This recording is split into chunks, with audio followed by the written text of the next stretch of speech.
Bum ba bum bum. Dun-dun-dun.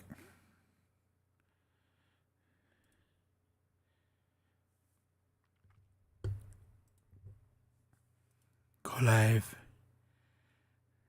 Turn on. What?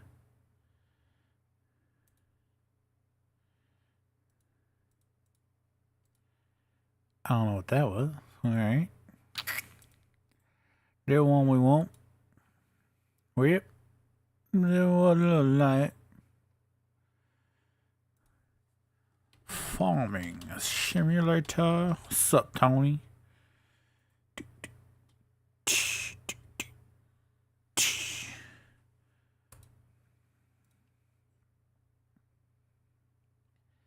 I don't know why it doesn't come up farming simulator. Make it make sense. Da-da. What's up, Jesse? How are you doing that, sir?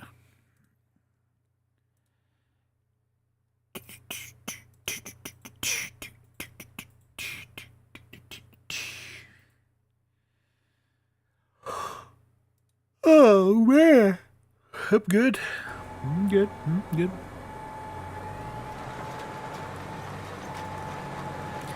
It was nighttime, and I fast forwarded it.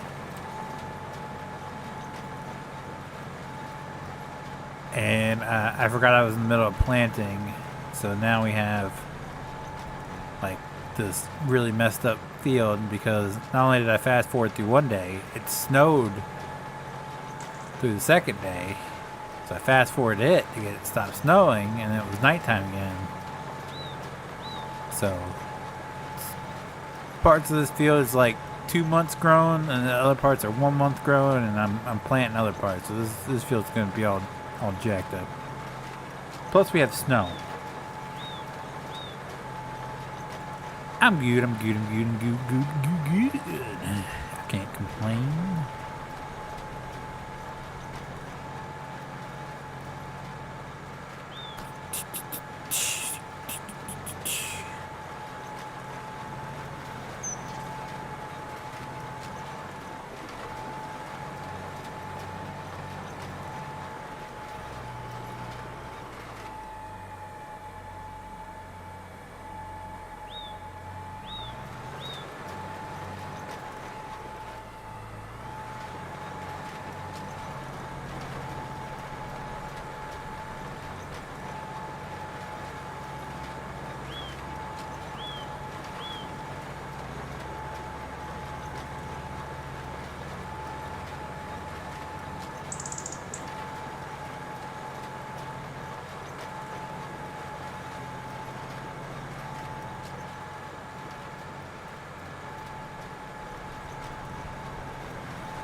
Damn right, Matt. You better put some spec on my name.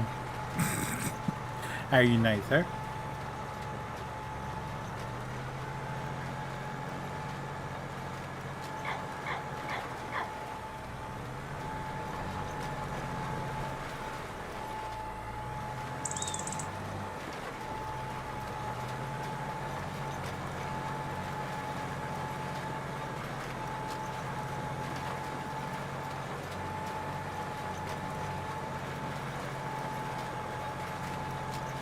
What's up, Chad the Lad? How you doing tonight, man?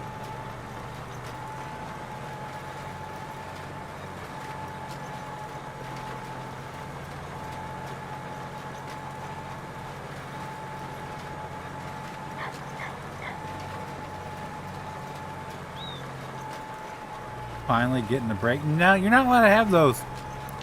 I'd like to speak to your supervisor. I'm complaining. You don't get breaks. It's not allowed. What's up, Shake and Bake? How are you, man? You gotta shake it before you bake it.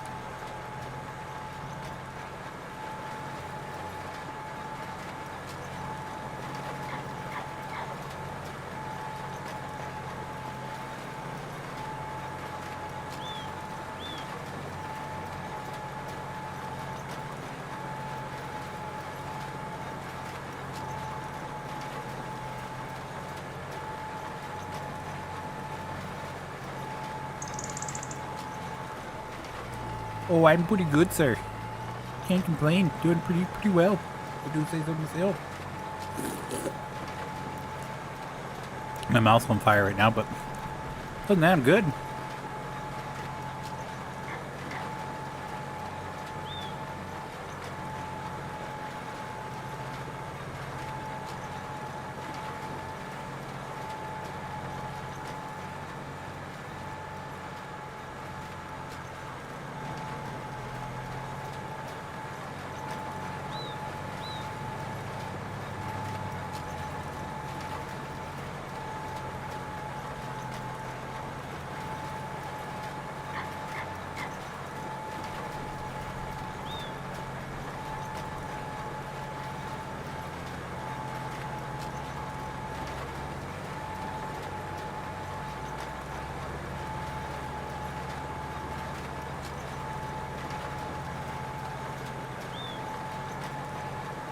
No joke, I don't know what break is anymore. Now I'm finally home after being gone for a few weeks now. That's not allowed.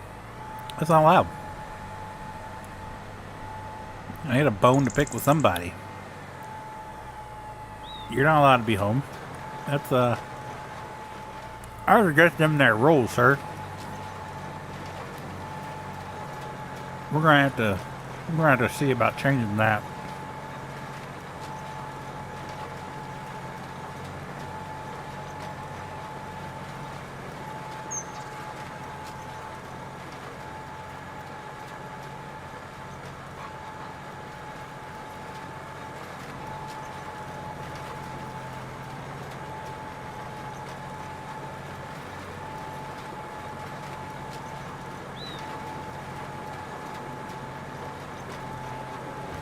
I did learn this week that, excuse me, race weekend is during fair week. So, traffic is going to be chaotic that weekend. And it's next to near impossible to get a room. And if you do find a room, you can pay a pretty good penny for it. I don't think they've ever had NASCAR weekend during fair week. Not that I know of, anyway. I thought the Dover race was always in June. Like, it was always around my parents' anniversary. And I thought the second one was always, like, towards the end of September. I think they only got one now. But that's going to be chaos.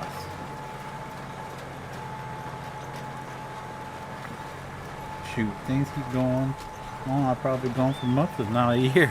Ooh, oh, oh, oh.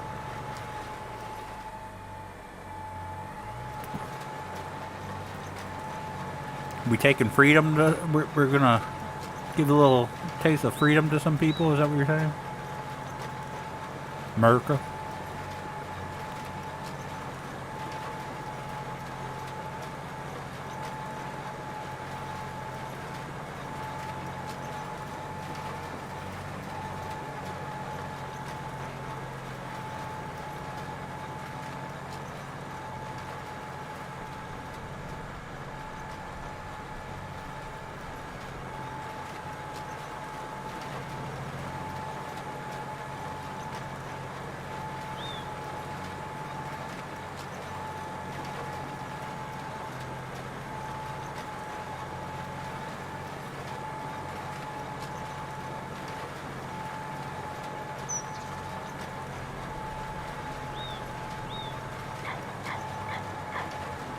Talk shit and get hit.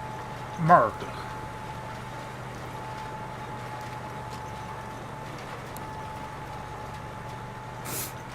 Oh man.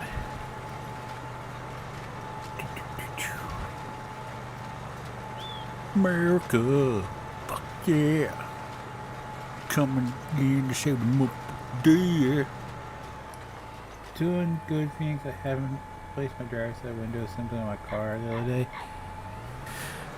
Dude, I can't tell you how many times I've had to replace them.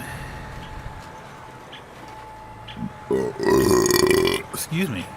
Good lord. I had to do it, what, 3 times in the pickup? And twice so far in the car? I don't know what it is.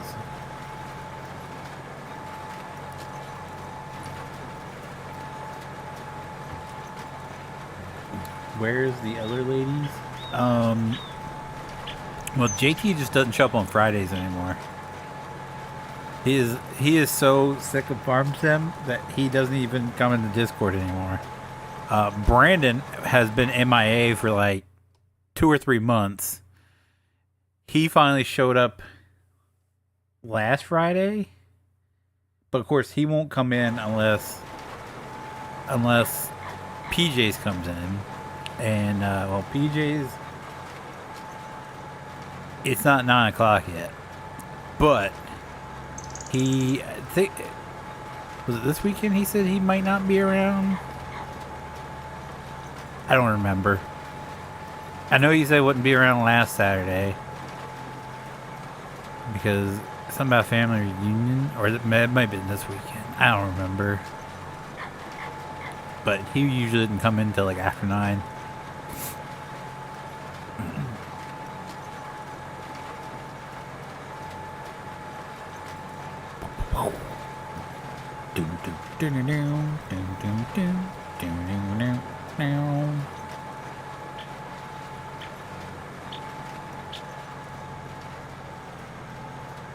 Why? Oh, wow.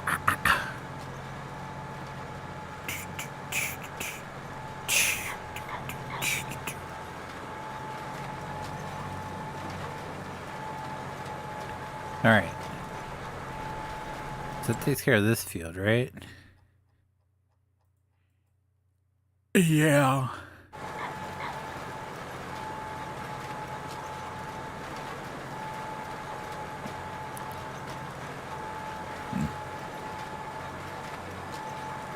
Man, alright. I don't know if I was missing something. No. PJ's, I can't remember. I can't remember if he said this weekend was the family reunion or last weekend was. I don't remember. I'm the worst at remembering like specific dates and stuff. Especially with like so much goes on throughout the week. He tells me something on Friday. There's 0 chance that I'm remembering that the next week. I appreciate him giving me the heads up, but I won't remember. Especially if he gets multiple weeks involved.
Alright, I'm back.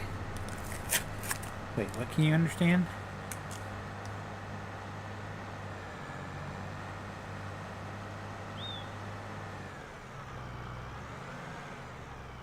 I completely forgot what I was talking about before I left. Not even gonna lie.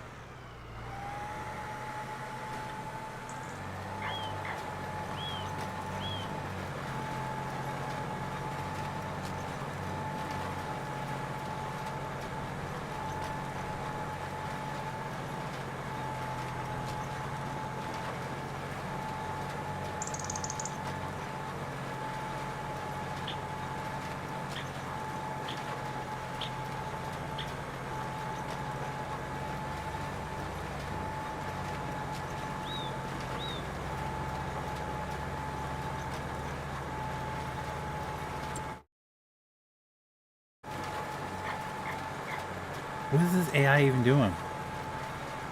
When I get ready to change the passenger side window assembly, I know they place the driver's side. Well, actually, the passenger side was easier on was it the truck or the Snow? One of the two. It was easy, actually easier to replace. I didn't have to replace them, but when I Googled how to do it myself, the video tutorial, I was like, that's so much easier. Why can't it be the passenger side one? This guy, yeah, that's me. That's me.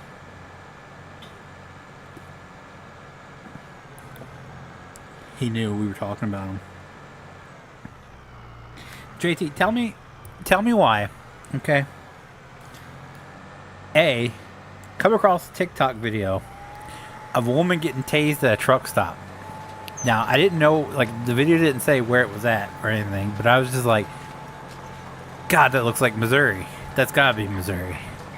So later that day, one of the fire truck groups I'm in, they actually posted a clip from the video because there's an old fire truck in the background and they were trying to identify it. It's Missouri. It was 100% Missouri.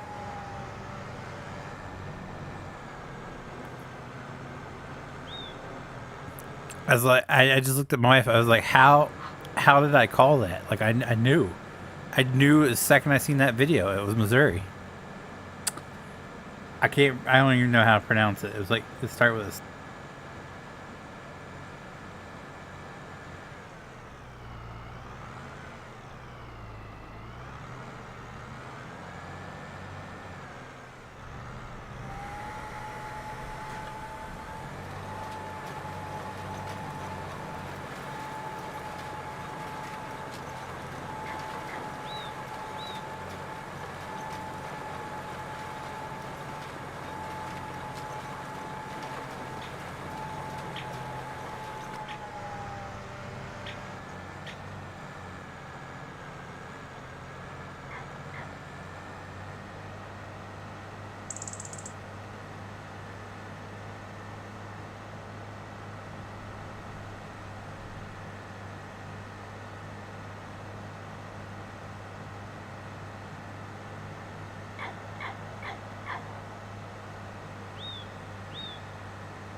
I mean, there's a woman here in town that's been arrested multiple times trying to F a big concrete ball in the front of one of the gas stations. Honestly, just got released from jail. And didn't you? No, he's saying his girlfriend just got released from jail from trying to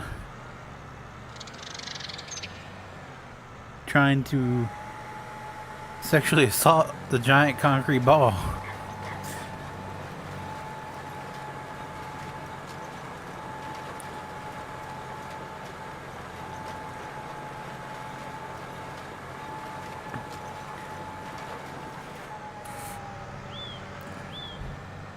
Oh, the Rook just needs to take one for the team. That's all I'm hearing.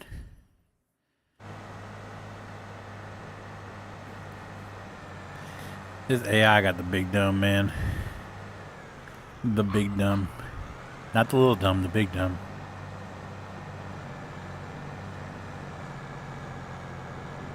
I think you mean boyfriend, but JT got a handle on him.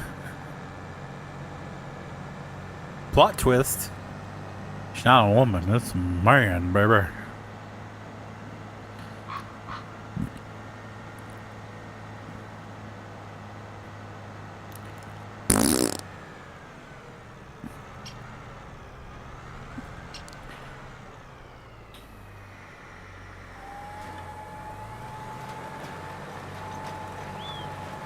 Do they call the fire department to hose it down? You know, $100 she's got some sort of disease. The ball didn't ask for it.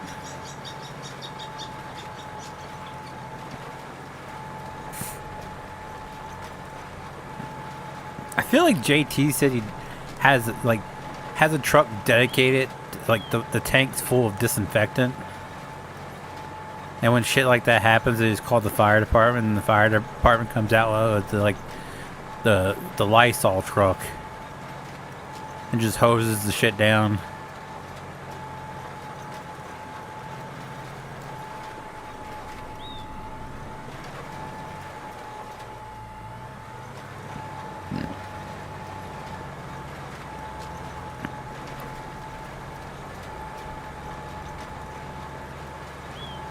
Kansas City? Oh, he's talking to a cow. Makes sense.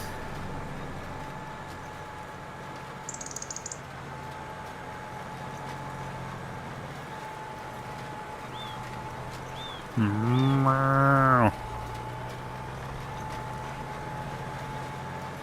but we need a truck like that. Out of a house fire yesterday morning. I had 2 different meth labs in it.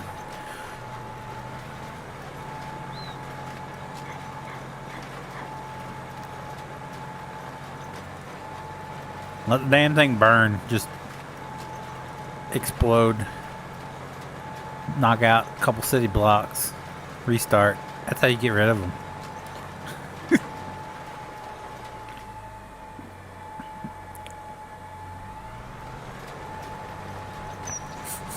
Chief, why is that? It smells like gasoline. Exactly. This is our gasoline truck. We just spray gasoline on it on these meth heads' house. Hope that it gets bigger. Just burn the whole city block down.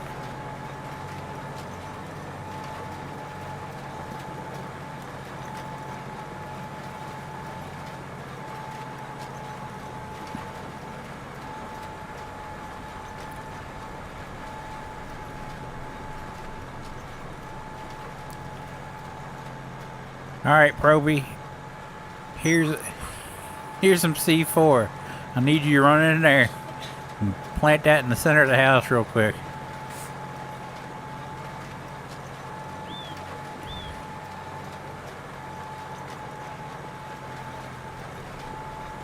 I'll never get rid of them. We have a prison and a mental hospital here in town. And that's how we got JT.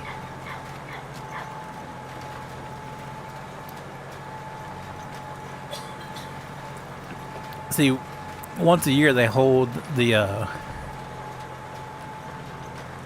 loony ball where they take inmates from the prison and take them over to the loony bin, and you know they had like it's like a spring fling dance, and that's where JT's dad met JT's mom, and that's how we got JT. True story.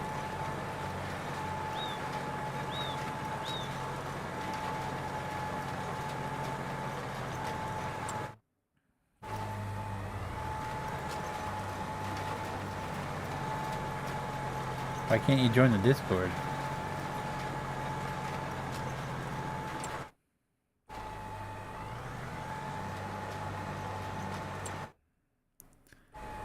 Now, I'm pretty sure that's your origin story.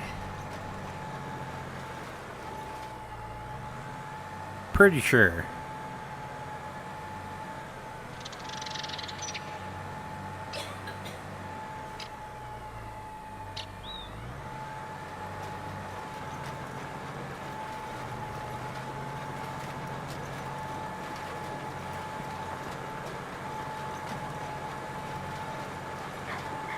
I was born in the loony bin.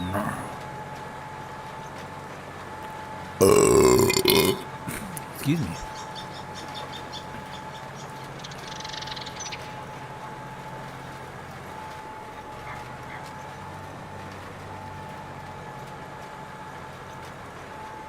Wait a minute. Didn't you say the house you live in is the house you grew up in? So how does that work?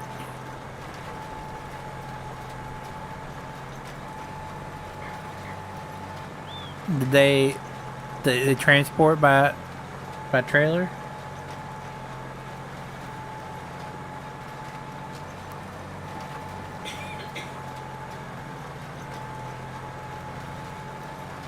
Well, Mama got tired of Dad's shit, so she hooked it up to the Bronco, and she just hauled it down the highway here to St. Joe. Plot twist.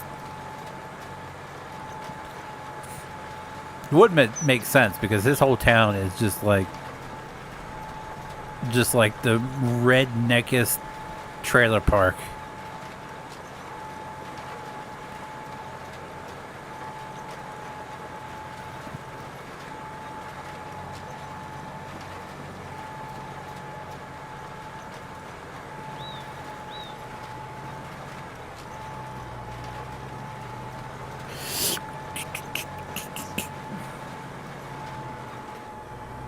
His neighbors every 4th of July is about to start happening. Oh, you're a couple weeks away from a month's worth of fireworks. His neighbors out on the front porch shooting fireworks out their buttholes. Just.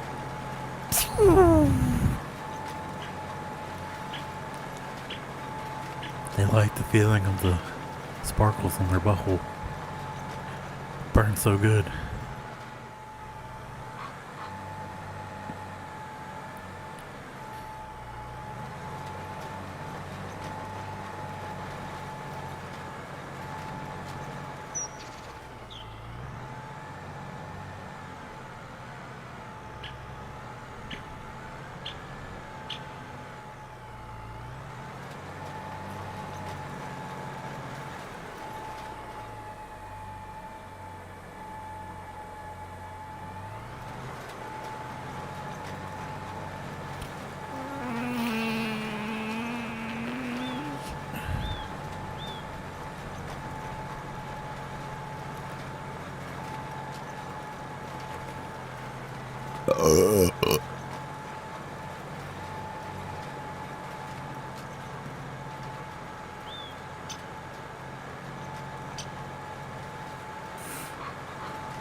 Do do do do.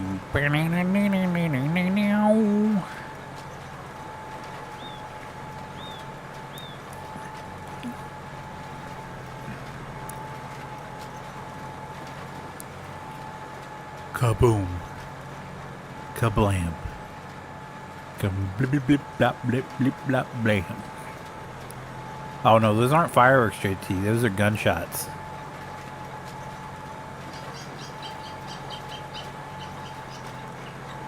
Missouri authorized just shooting, just pow pow.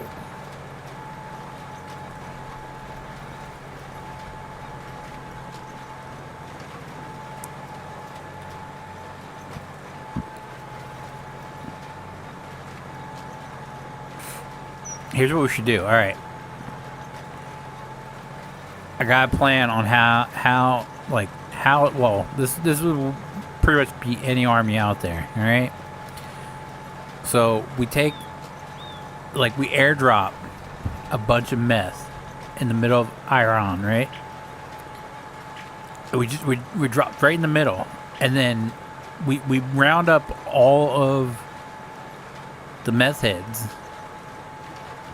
Okay, we round up all the meth heads from St. Joe alone could do it, but if we do it across the country, right? We round them up. And we fly them over there, and then we start a timer, right? And the first one who reaches the airdrop gets the whole thing. They not only will they tear each other apart, they'll tear down anyone in their path. They'll just it's like the next nuclear weapon is the meth rush.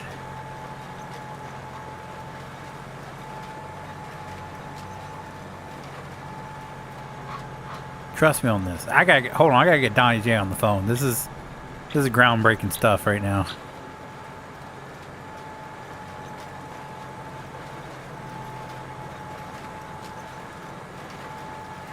This is gonna work.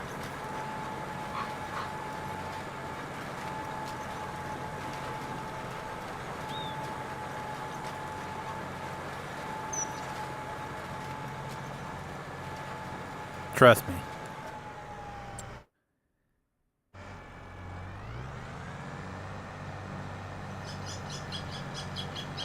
And then we just let them rebuild, because they always build makeshift huts in the woods. We just give them a whole country to just rebuild.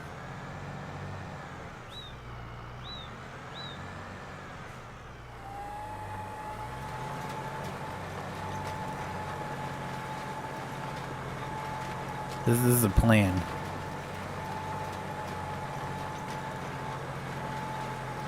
And before you know it,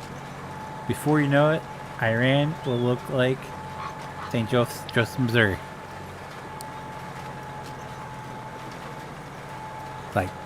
Not the greatest, but definitely better than the desert. Just saying. Bullets won't stop a method. Exactly.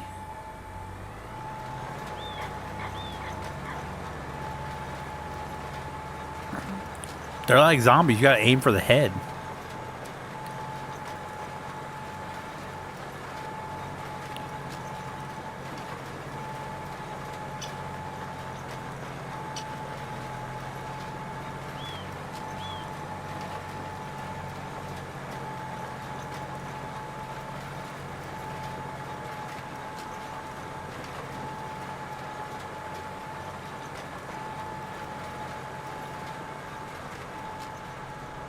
Just put a little baggie on the end of the stick and attach it to their back. That'll scare the shit out of some people. Just a St. Joseph meth head wearing Kansas City shirt with fishing pole strapped to their back with a little baggie of meth dangling in front of them. Dude.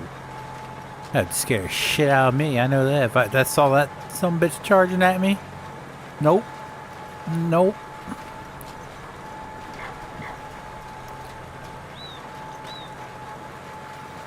Like, damn you, Donnie J. You won again. Hey, what's up, Steve? How are you?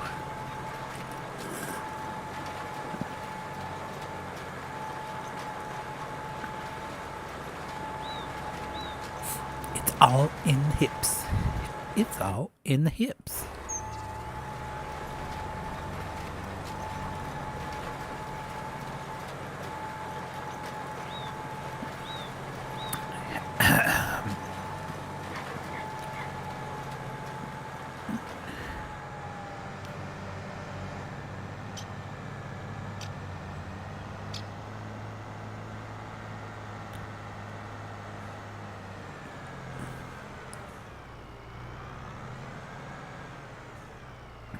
they just hop off the plane, blaring their heroes anthem. I'm not afraid to take a stand. Everybody, come take my hand.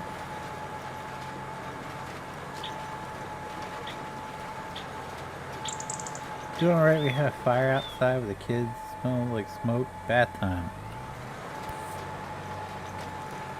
Nice.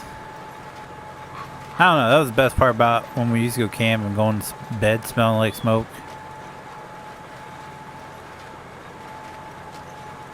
That's a good smell.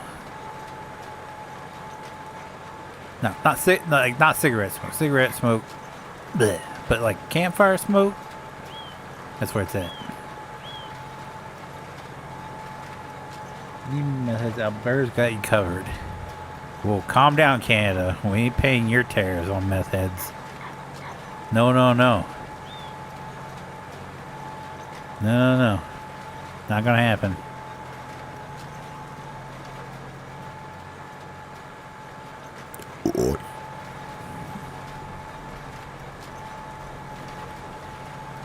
Now, you like to work out a deal, you know. You know that.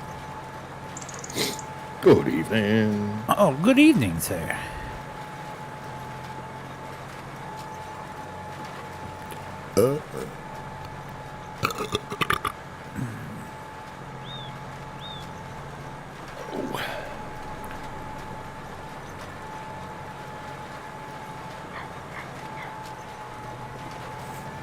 Maybe some blueberry cobbler.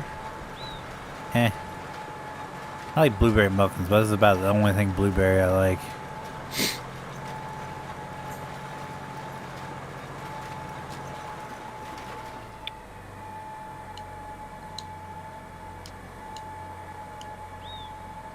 Blueberry. Oh my god, another freaking accident in Walmart. Holy shit, it must be pretty big.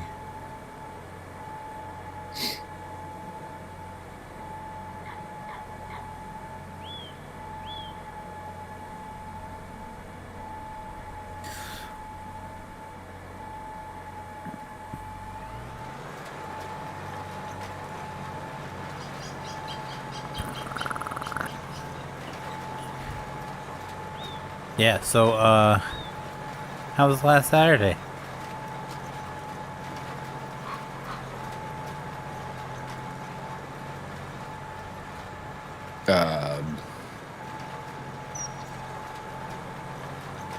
I honestly don't know what I was doing last Saturday.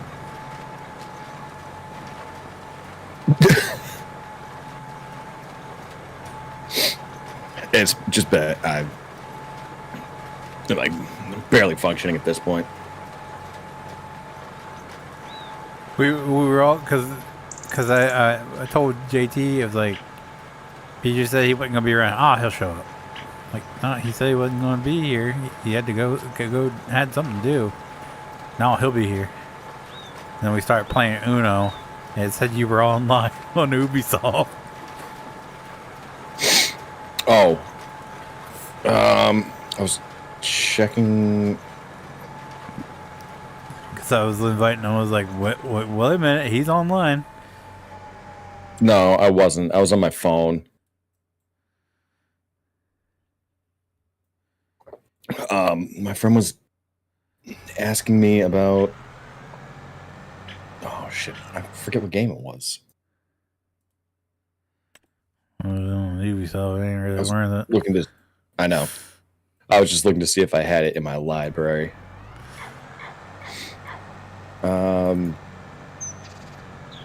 Is it FIFA? Is that through Ubisoft? That's through EA. I don't know. There was something through Ubisoft because it was like between the Xbox Game Pass and then like some of the stuff that's on the Game Pass. Like I have downloaded, but it's not in Steam for me. It's in like that bugged the shit out of me. Either like the Epic's game launcher, the Ubisoft Connect launcher, or something like that. So I have games that are specifically downloaded through there. I think it was. Do you have the issue where like your Ubisoft thing doesn't, your launcher doesn't stay connected to Game Pass? I don't have those connected. Oh, for me, when I played Ubisoft games, like I played the Division 2, it had me. I had to connect my Ubisoft launcher to play it, and like every single day, it made me redo it. Even though I clicked the keep me sign in or whatever, every single day it made me reconnect them, and it was a pain in the ass. Yeah, that happened to me with. That happened to me with because Game Pass has FC25 on it now, and my buddy and I were playing that, and I was like, "Oh, well, I have FC24, but it's through." I think it was the EA,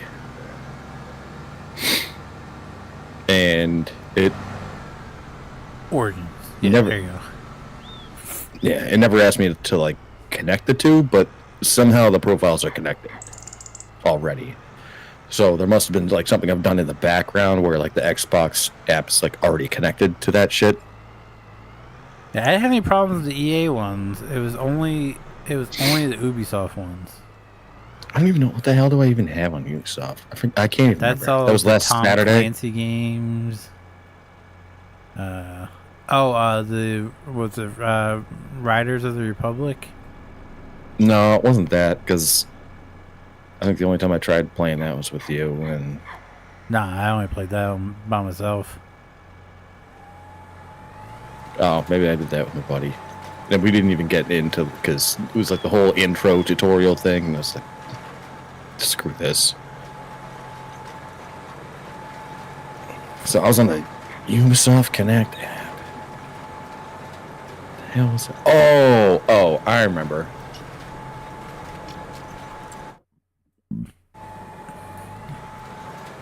I was looking to see, because we were talking about like yeah, you can rebuild it. different game, and I know that like space is kind of limited on my PC, so I was looking to see if I still had the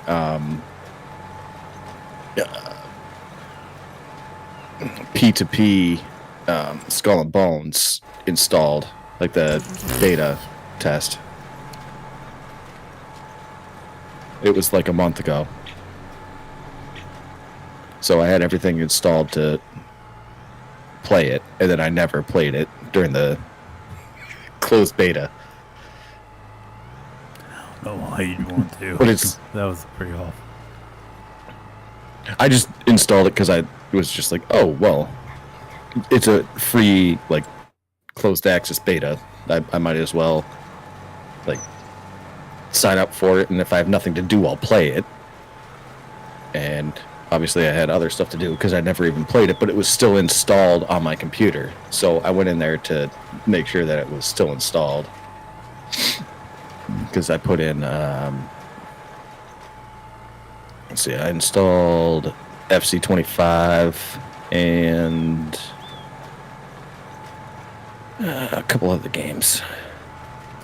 I think it would have been so good if they like combined. What was it called? Black Wake, that pirate game we were playing. They combined it with like the ability to go ashore and like treasure hunting for like gold or something. Well, that's what everyone thought Skull and Bones was going to be. Yeah, that's what I said. If they actually did that, it'd been dope. They were supposed to, but they cut back on it. And the fact that we're got it 6 years in the making now, and they still haven't come out with it. It's like when that shit comes out, there's been enough betas and like open play tests and closed play tests that like nobody's gonna want it unless they already have it at that point. Like the game sucks. I don't know why they're still dumping money into it.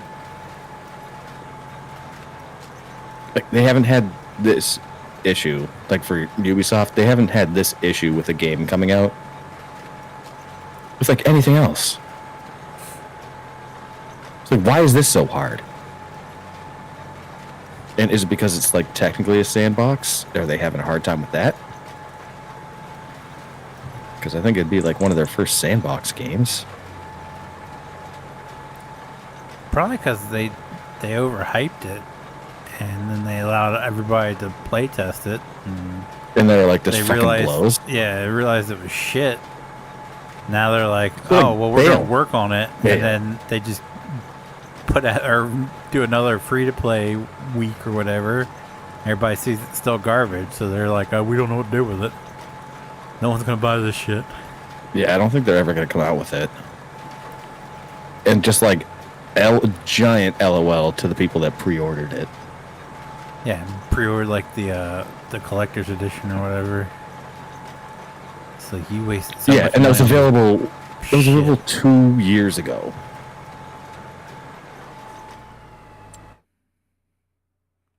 But I think Ubisoft's going to be going out of business soon.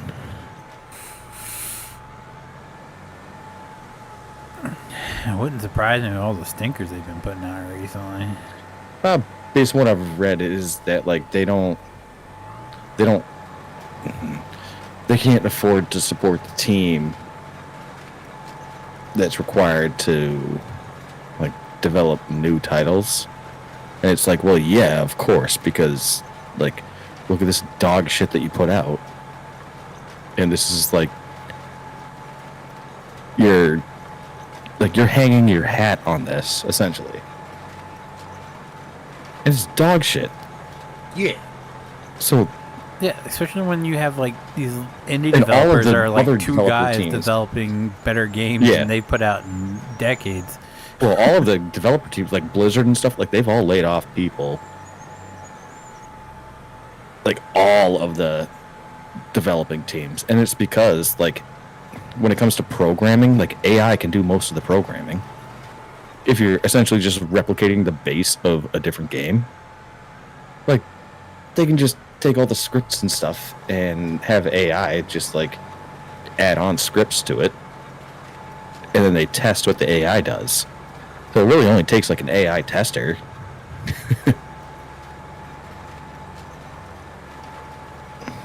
So it's stupid. But that's what I was looking at because I was gonna that coming The hell? Tuesday we were gonna play FIFA, like the new one, and I knew I didn't have space, so I was looking for stuff, but I was on my phone, and I was like, I know that I have some shit that I can get rid of. I need to see where we can get to the next step here yet. And the cool thing is, from the Ubisoft app, you can just like go in and whatever you have installed on your computer, you can just hit uninstall, and then the next time you fire up your computer, it'll uninstall it. That's pretty dope. Yeah, and that way I won't forget. Because I have the memory of a goldfish. You don't say. Because when We Tuesday need rolled more around, wood beams. when we were going to play, I was like, I feel like I was supposed to get rid of something in order to make space for that. And I went through the whole process again, and I was like, oh, yeah, that's right. It was the play test for Skull and Bones. It took me like a half an hour to come back to that. How do I get stuff out of here again? I just feel like it's since I started this job, my brain's just been absolute mush. Like, I used to be the person to like remind my wife of conversations that we've had. Of just like, yeah, we talked about this last week. What are you talking about? Like, why are we having this conversation again? And now the exact opposite is happening. I'm like, oh, that's not good.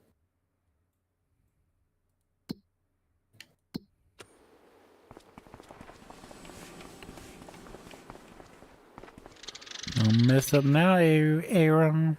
Think you only waited 1 extra month. Mm-hmm. Wait, what? 1 extra month for what?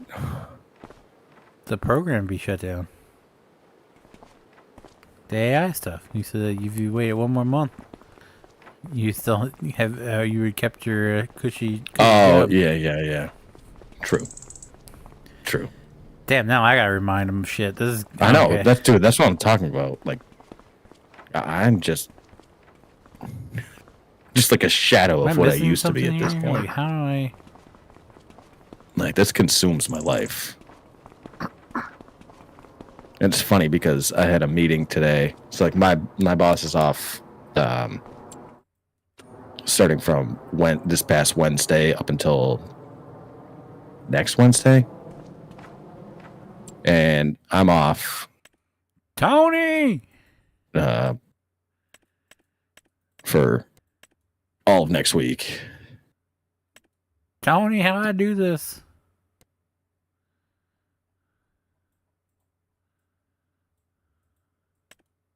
And like now I don't even remember where I was going with that. Like I just need a vacation, I guess. I don't know. Like desperate for vacation. Like I haven't had like days off in God forever.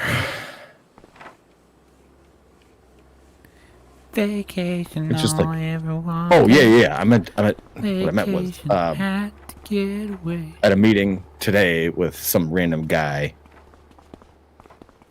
and he was like switching over a system from like one thing to another, and it's essentially like, you know how like I don't know, like at Walmart, like you like clock in, clock out. Yeah. All right, and there's like so you like for like hourly, 10 cents. What the hell? you clock in, and then when you go to break, you like clock out, and then clock back in when you go back on the floor and stuff. Yeah. So it's a system that's like kind of like that. It's called like Chronos,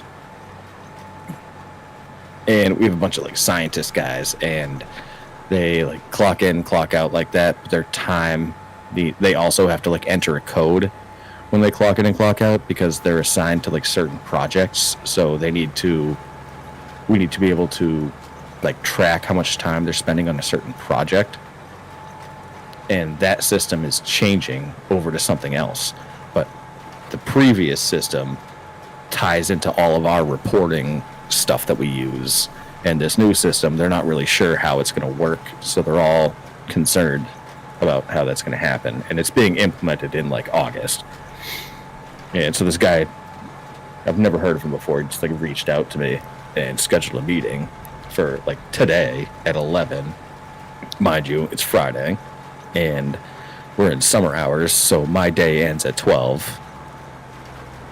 And it's kind of like an unspoken thing. Like don't make meetings on Fridays on summer hours because we're only working till noon. So I was like, this better be important because I don't know this guy. We took the meeting and he's like, oh yeah, we used to do things like I used to be involved in all of like the budget stuff and I haven't heard from anybody since like December. So like I'm responsible for this and I used to work with the person that used to be in your position and we used to like connect every quarter and we go over these things and stuff. So I just want to make sure that like with this system changing over, it's really important that this information's right, so I just want to make sure that like we'd still be in touch. And I was like, oh, yeah, that's good to know. I don't even know who you are, so that'd be helpful. And it's like learning this stuff like the day before I go on vacation for a week, and it's like really important stuff. And it's like, like based off that, like I have work that I need to do. Because like, you know, quarter end is June 30th, which is Monday, next Monday. It's like I can't really afford to be off this whole week because I have a lot of work to do. So like I can't really take the time off. It sucks.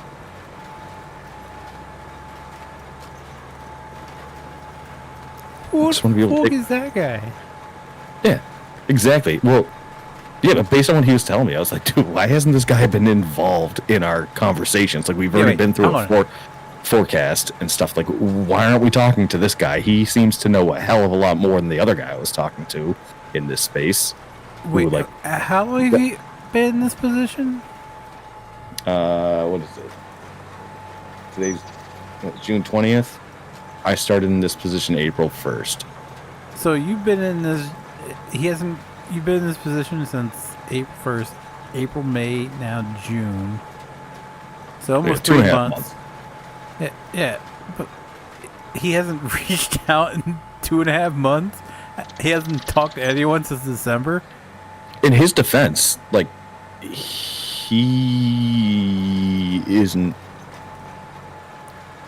Like, he's not the one that should be reaching out.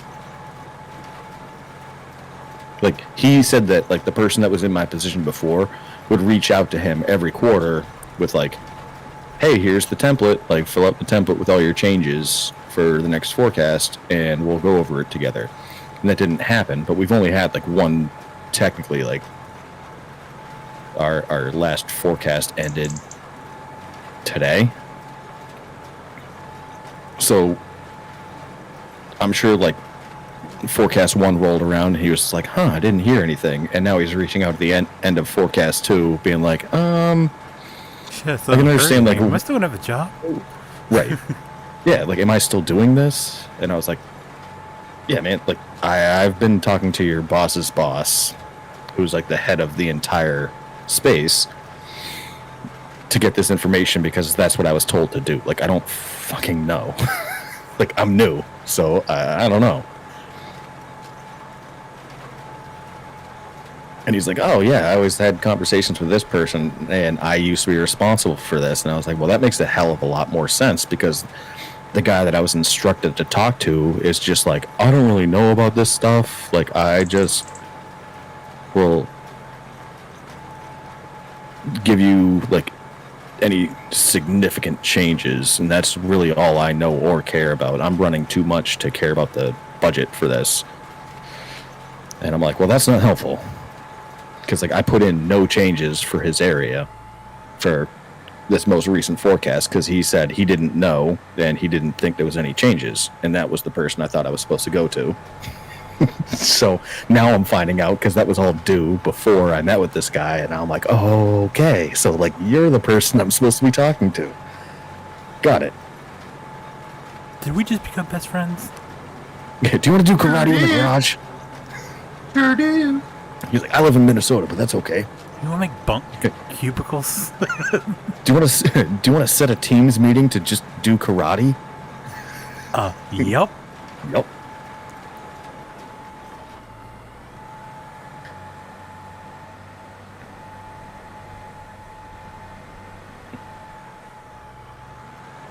So yeah, like, I just can't handle this job.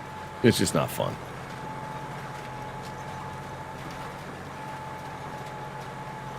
It'd be better if I had somebody that was, like, you know, been here for a while as my manager, but he's been here like 2 months longer than me. And it's like the blind leading the blind. He's just smarter because he used to work in, like, Silicon Valley. So he's just one of those, like, number geniuses.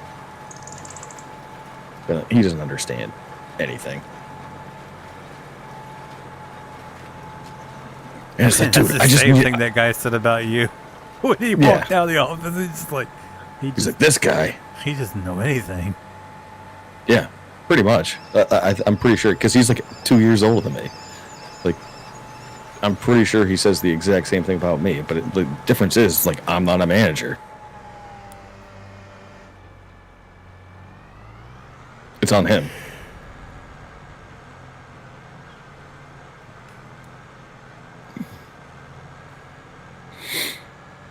But the guy today, he's like, is there, like, a super high turnover rate there? Because I feel like every, like, 2 years I'm dealing with somebody new. Oh, that had to make you feel real great. And I was like, well, just so you know, I've been at this company for 5 years. And 4 of those years, 4.5 of those years, I spent in one job. It was just in a different area. But now that you mention it, like, yeah, I would say the average time spent in one of these positions that I'm in is about 2 years, and they move on to, like, a different section doing the exact same thing. It's just, like, a slightly different area, but they all bounce around to the same things, and then eventually work their way up to management, and then find like a little niche for them to, or niche for them to kind of like be a manager and be a boss. And that's kind of how it works around here. Because like, I don't know, 2 of the 3 people that left my area at the same time, like they still work at the I still see them every day. So like he has a point. He's like, is it just like, if you're like training to be a doctor and you do your rotations on different floors, is it like that? I was like, yeah. Dude, now that you mention it, yeah, it is. Because like these fuckers, they're still here. They're just doing something different.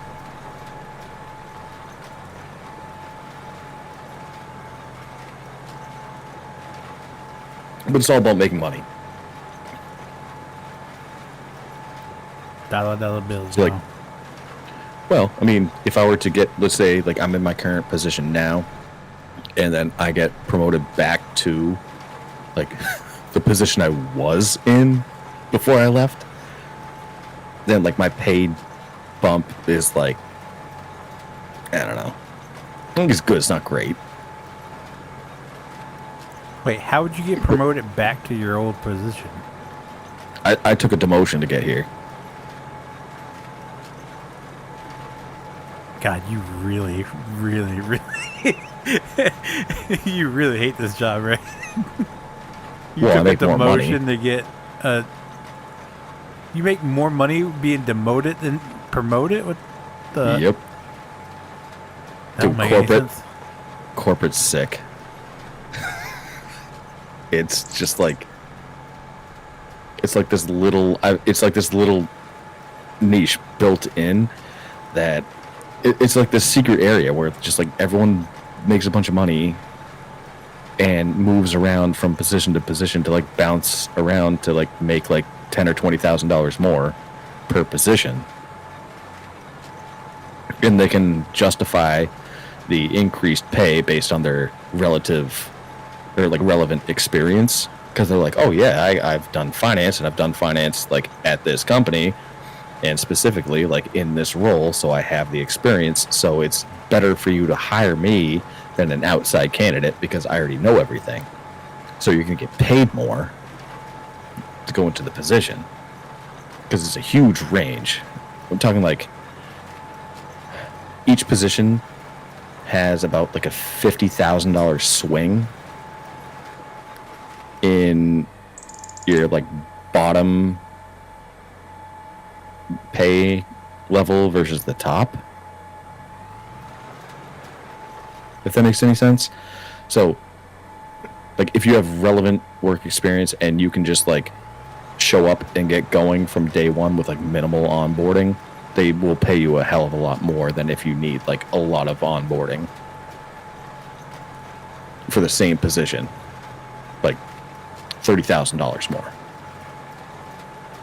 So they hire inside, and so what that pay swing like allows is, like, say you're making like, I don't know, like $80,000 doing your thing as a senior analyst in one role in this area. If you go to the same area, just like a different division, and you have the same work experience, you can have the same title but make like $20,000 more. So you can just keep bouncing around to maximize what your role, like what the max for your role is, and then you get a promotion, and then you can bounce around within that promotion's pay range until you get to the top of that. So like let's put it this way, I was a principal, which is like the top tier that you can be before a manager in my old role, but there was nowhere to bounce around to. So I came here, went down to a senior from a principal, but still got like a $20,000 pay bump, but that was still at the bottom of the bracket for what the earning potential is for that position in corporate. And it's not company wide, so like all principals don't have the same pay scale. It depends on like what division you're in. And I moved into the division where like the pay range is like could potentially be the highest in the company. So if I were to max out my principal position at my old job, it would be like $70,000 less than my current position at the max end of the pay range. Ah, damn. Yeah. So in my current position, if I were to max that out, I could make probably like $80,000 more.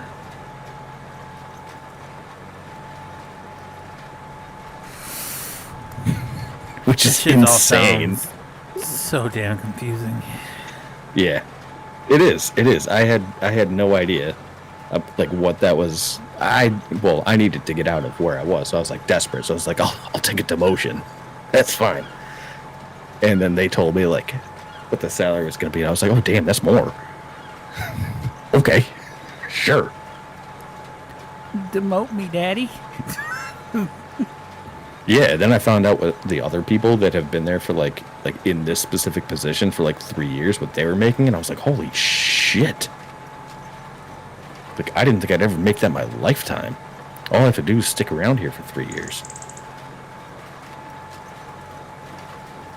Like, You're not even 3 months in, you already fucking hate it.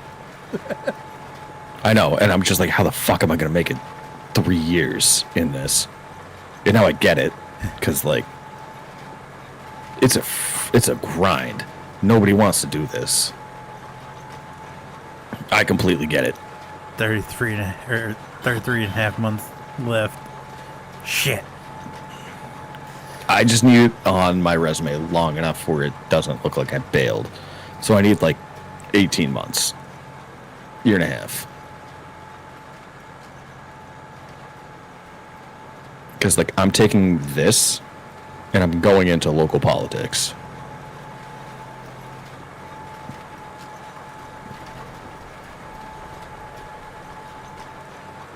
But like some of these people, like in my position that have like maxed out on their end, like they're making like $180,000 a year.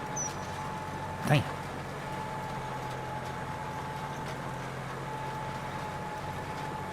This is the origin story of a new tyrant.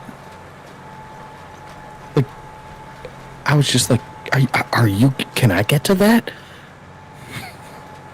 I'm like tracking the path that these other people have taken, and I'm like, because I can see all their salaries and stuff, and I'm just like, holy hell! Like, yeah, there is a path to that. And it takes 3 years, but if I stay on this, I can get up to like 180. That would be insane. You're good at writing people out of the budget. Just write a couple them out of the budget. Do it in 2. Oh, I've been doing other stuff. I'm like coming up with ideas left and right, and they're like, oh, that's a new one.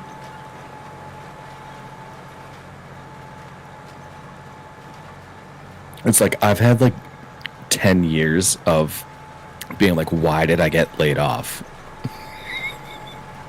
To find alternate ways of like cutting budgets to not lay people off. So, like, don't lay people off, please.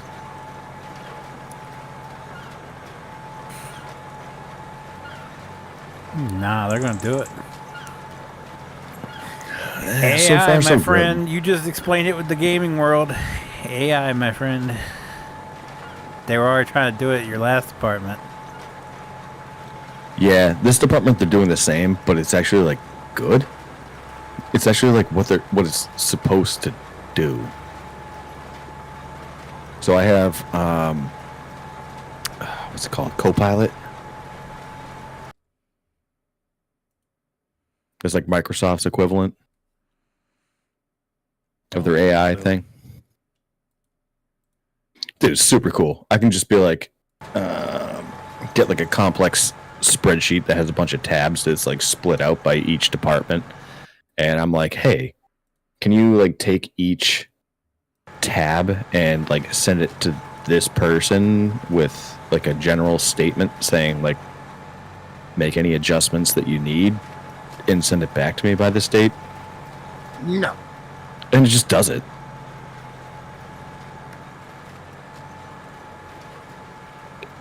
And then I just like can write like an email however I would. Like I'm always trying to be professional when I write my emails, and it takes me like a half an hour to do like a draft and then like read over it and be like, that doesn't sound right. That could sound negative.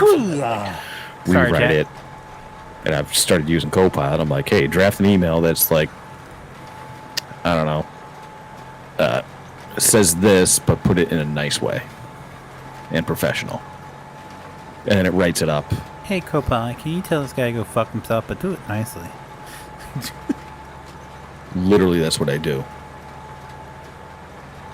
Like, can you send an email to this guy saying that, like, his budget submission is ridiculous and there's no way that that's ever gonna fucking happen, but put it in like a professional way.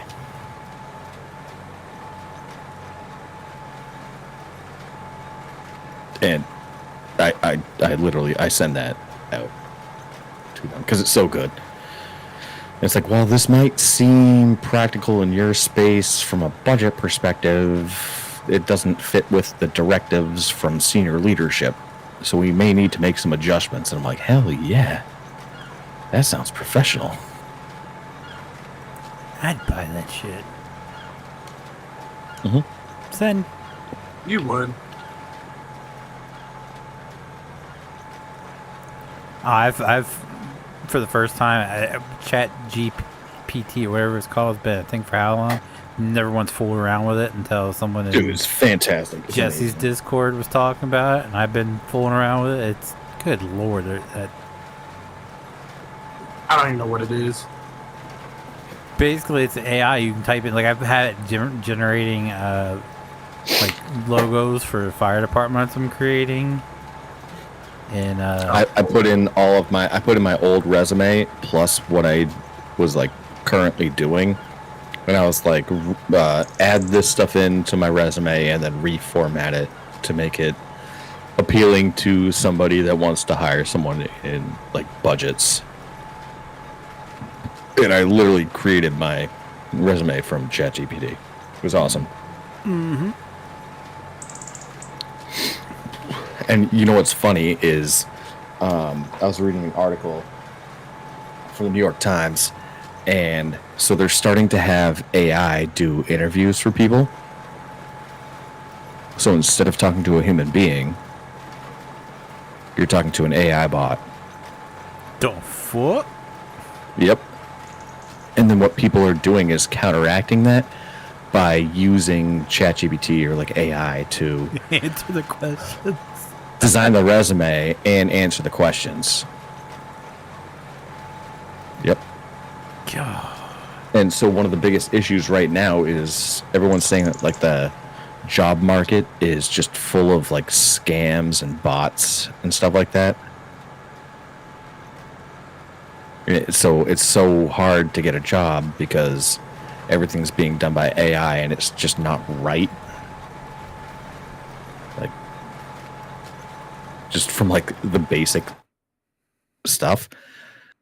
So the job market people, they're just fighting AI with AI. That makes sense. And it's like, well, yeah, but like at some point you're going to have like 0 people in the workforce that have any kind of relevant knowledge, because you could apply for any job and just like cater your resume to whatever that job is to make it enticing. And they're completely unqualified for the job.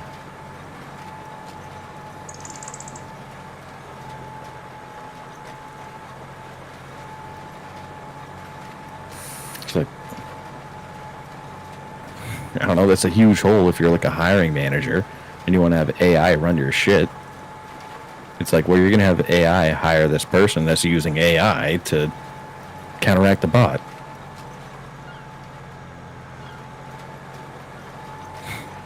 Are they smart? Yep. Are they qualified for that job? Nah, probably not.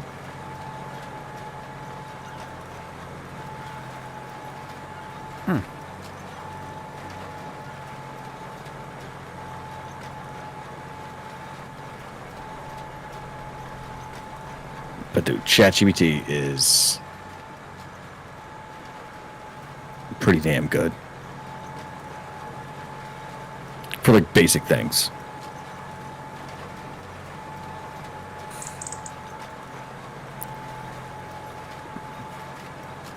Like I've just been using it to generate like logos and stuff. Pretty sweet. Yeah, I can even go so far as like I took pictures of like 3 polo shirts and like 2 pairs of pants, a couple pairs of shoes, and I was like, make me outfits for the work week that makes it look like I'm not repeating myself.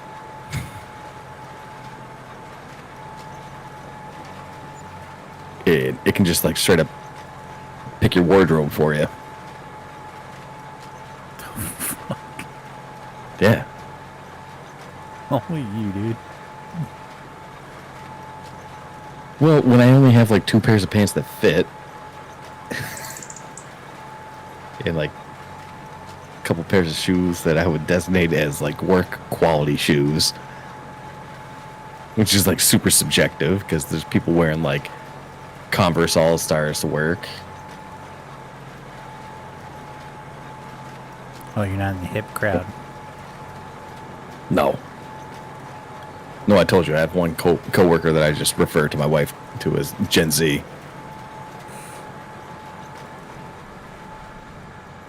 And I'm like, dude, you're wearing shit that I wore in middle school. Yeah. And you think it's cool.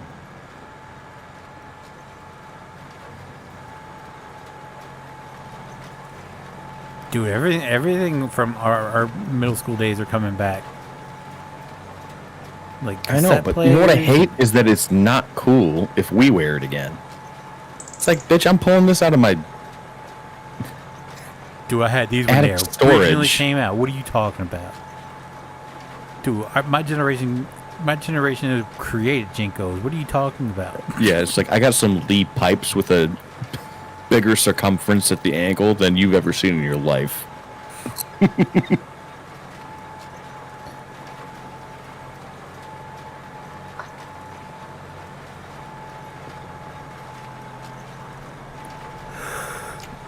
But it's like, it's not cool if I wear it again.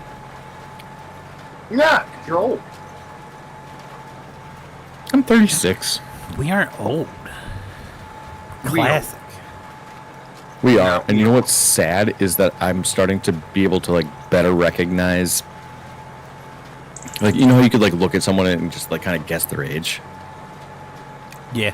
What's sad is that I'm better at doing that with old people than young people now.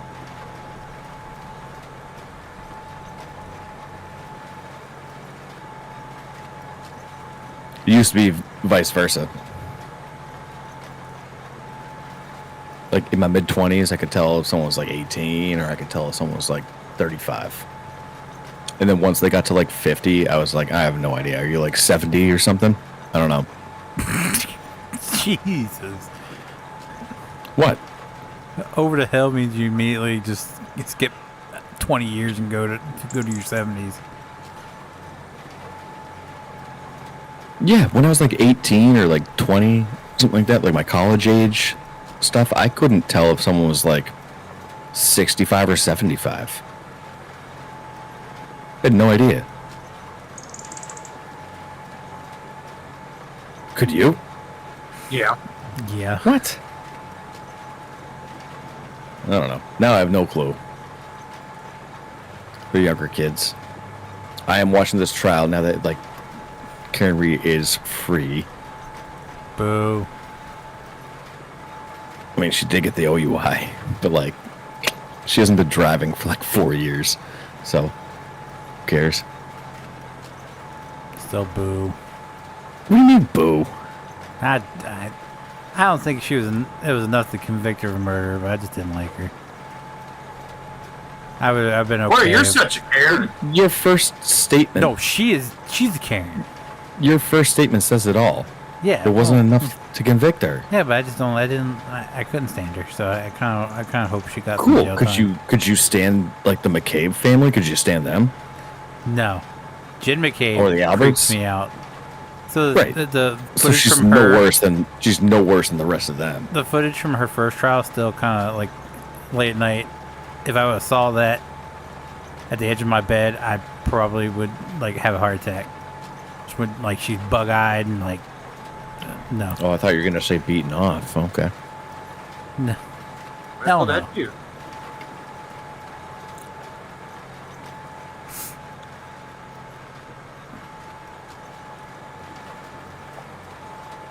I just like how everyone at like local news stations around here, they're literally circling the courthouse and like knocking on the DA's door. And they're like, "Yeah, we want to talk to you." And the only statement that he put out, he was just like, "Yeah, trial ran its course."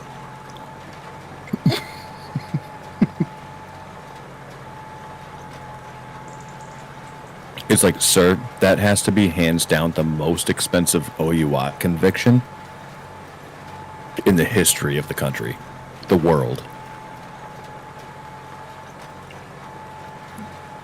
You spent a freaking $1 million just on the second trial for an OUI. Yeah, what up?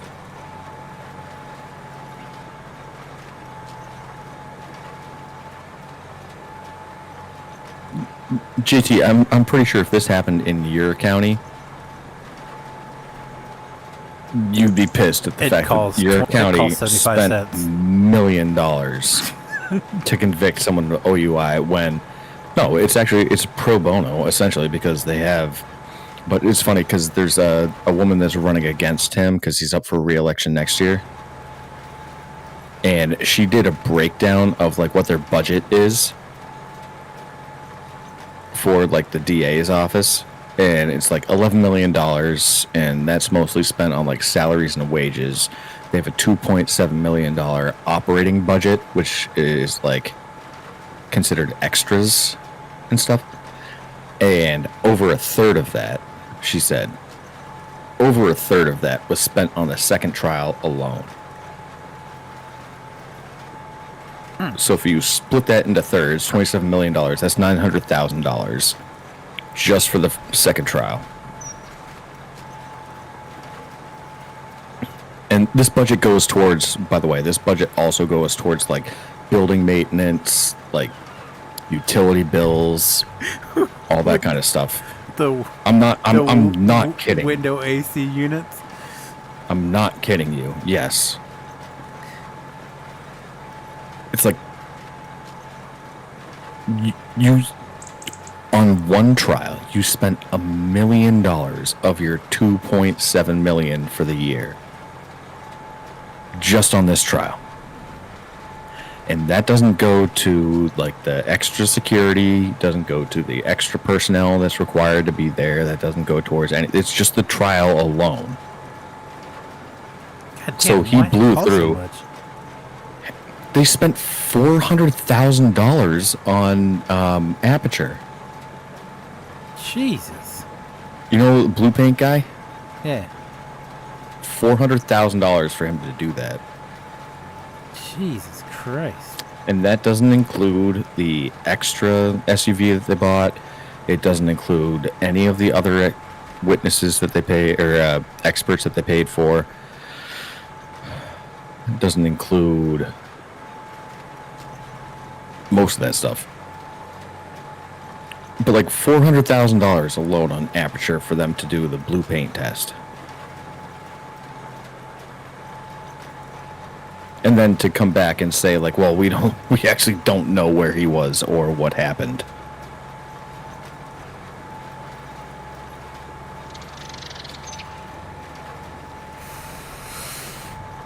Jesus. Yep. So if I lived in Norfolk County, which is south of me, I'd be sitting there being like, what the actual fuck? Like, money, please. My hand out. Like, give it back. Give it back.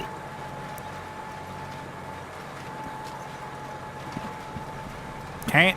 It's already spent. Yeah.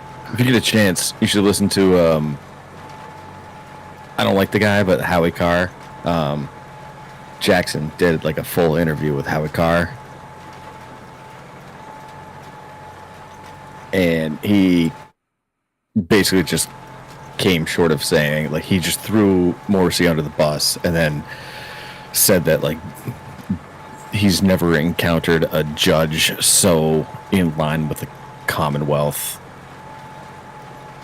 or like a prosecution ever. He's like, I've never seen anything like that. I hope to never see anything like that again. It was just absurd. It's like 49 out of 49 objections sustained by the Commonwealth. And they were like 30 for like 120 on the defense. And he's just like, I don't know. I've never had to like ask 17 questions and then like rephrase it 5 different times, all with objections just to get the information across. But I felt like I had to because like the information needed to get to these people somehow. And with the jurors coming out now and starting to talk, they're kind of in the same boat. They're just like, I don't know. It just seemed weird that like the judge was like in favor of everything that the prosecution was doing and wouldn't let the defense talk. And so a lot of them were like kind of pissed off about that. And I think that had to do with the verdict.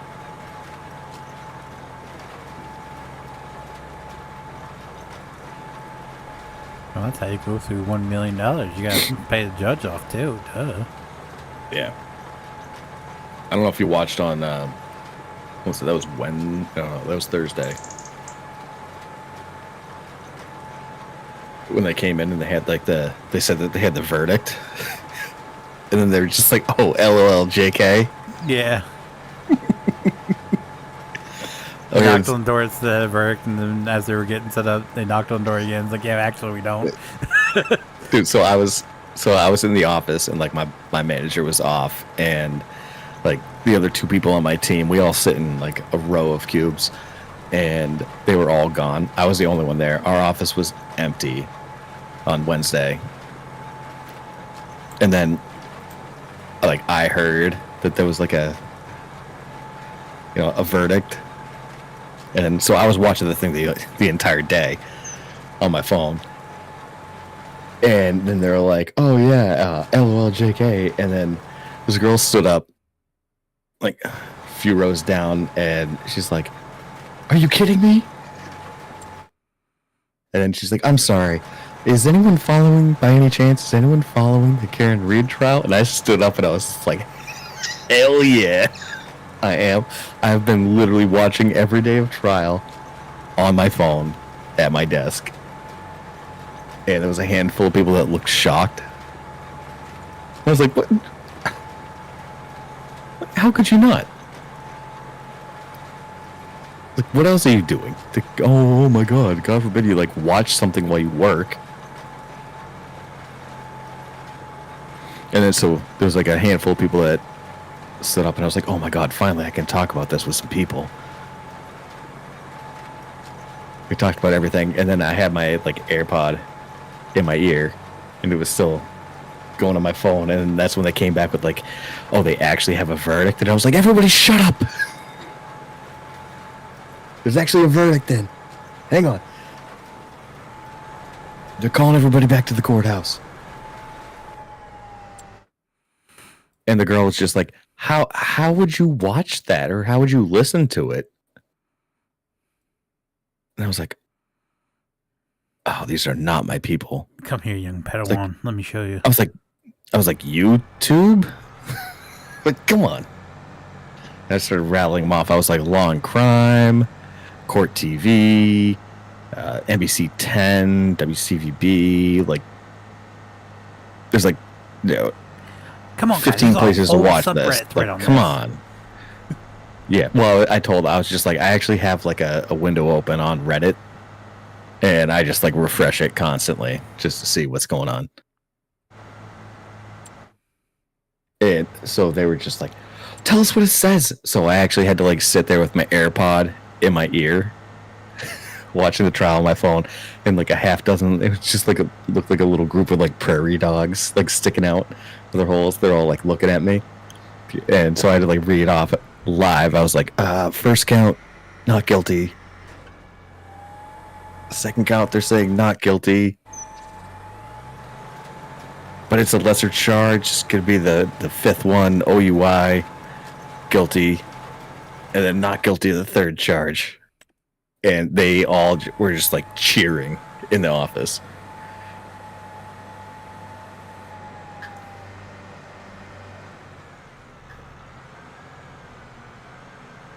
I was like, thank you. I'll be back here for the Kohlberger trial. Oh.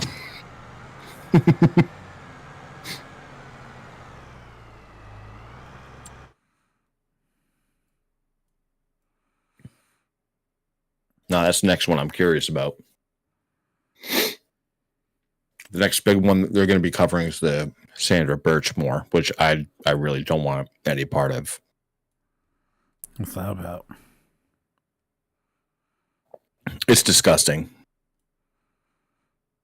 So they had same police department, Canton PD. Okay, yeah, I think I know which one you're talking about. Yeah, they basically like she joined like the junior cops program. Yeah, as like a 13 or 14-year-old, and they just kind of like bred her to just do things to her, and then she got pregnant, and then she quote unquote committed suicide.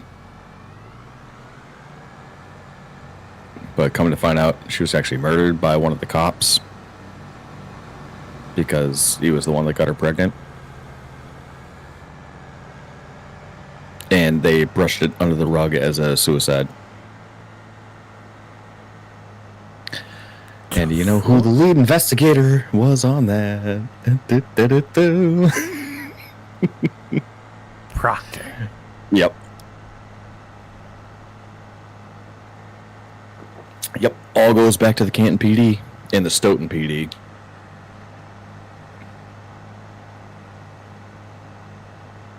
And they just like let it ride. They like nobody looked into it. They're like, oh yeah, it's just like a pregnant girl in her late teens that just like mysteriously killed herself. It's like, what? So now they charged people with that, like cops, and there's going to be a whole trial for that. And like, I don't know if I really want to be a part of that.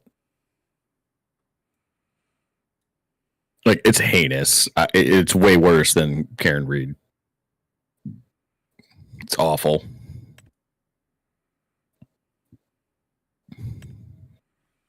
Tony, any other suggestions on what to plant? But it also, unfortunately, it ties into the FBI investigation.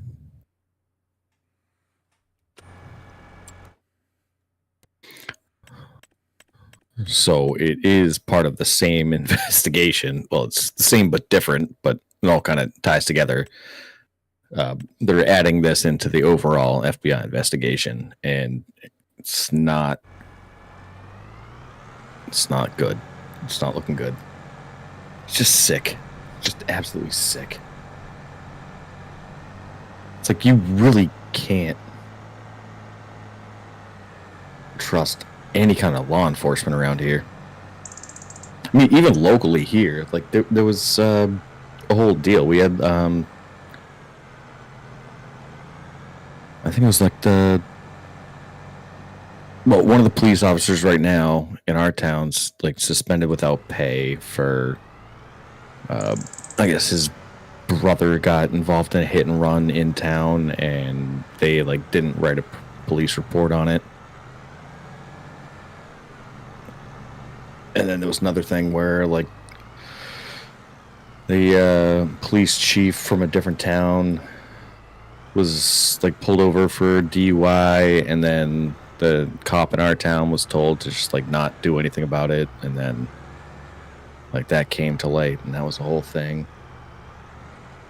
It's like, man, I'm I gotta convinced get out of here. something. I gotta get out of here. I'm convinced something going on at my town's police department. So they had like, so the Well, police look into chief- it. You could be the next Turtle Boy. The police chief that was he'd been police chief since I was young. He retired. He ended up becoming the city manager or something like that. He's also the sheriff for our county now.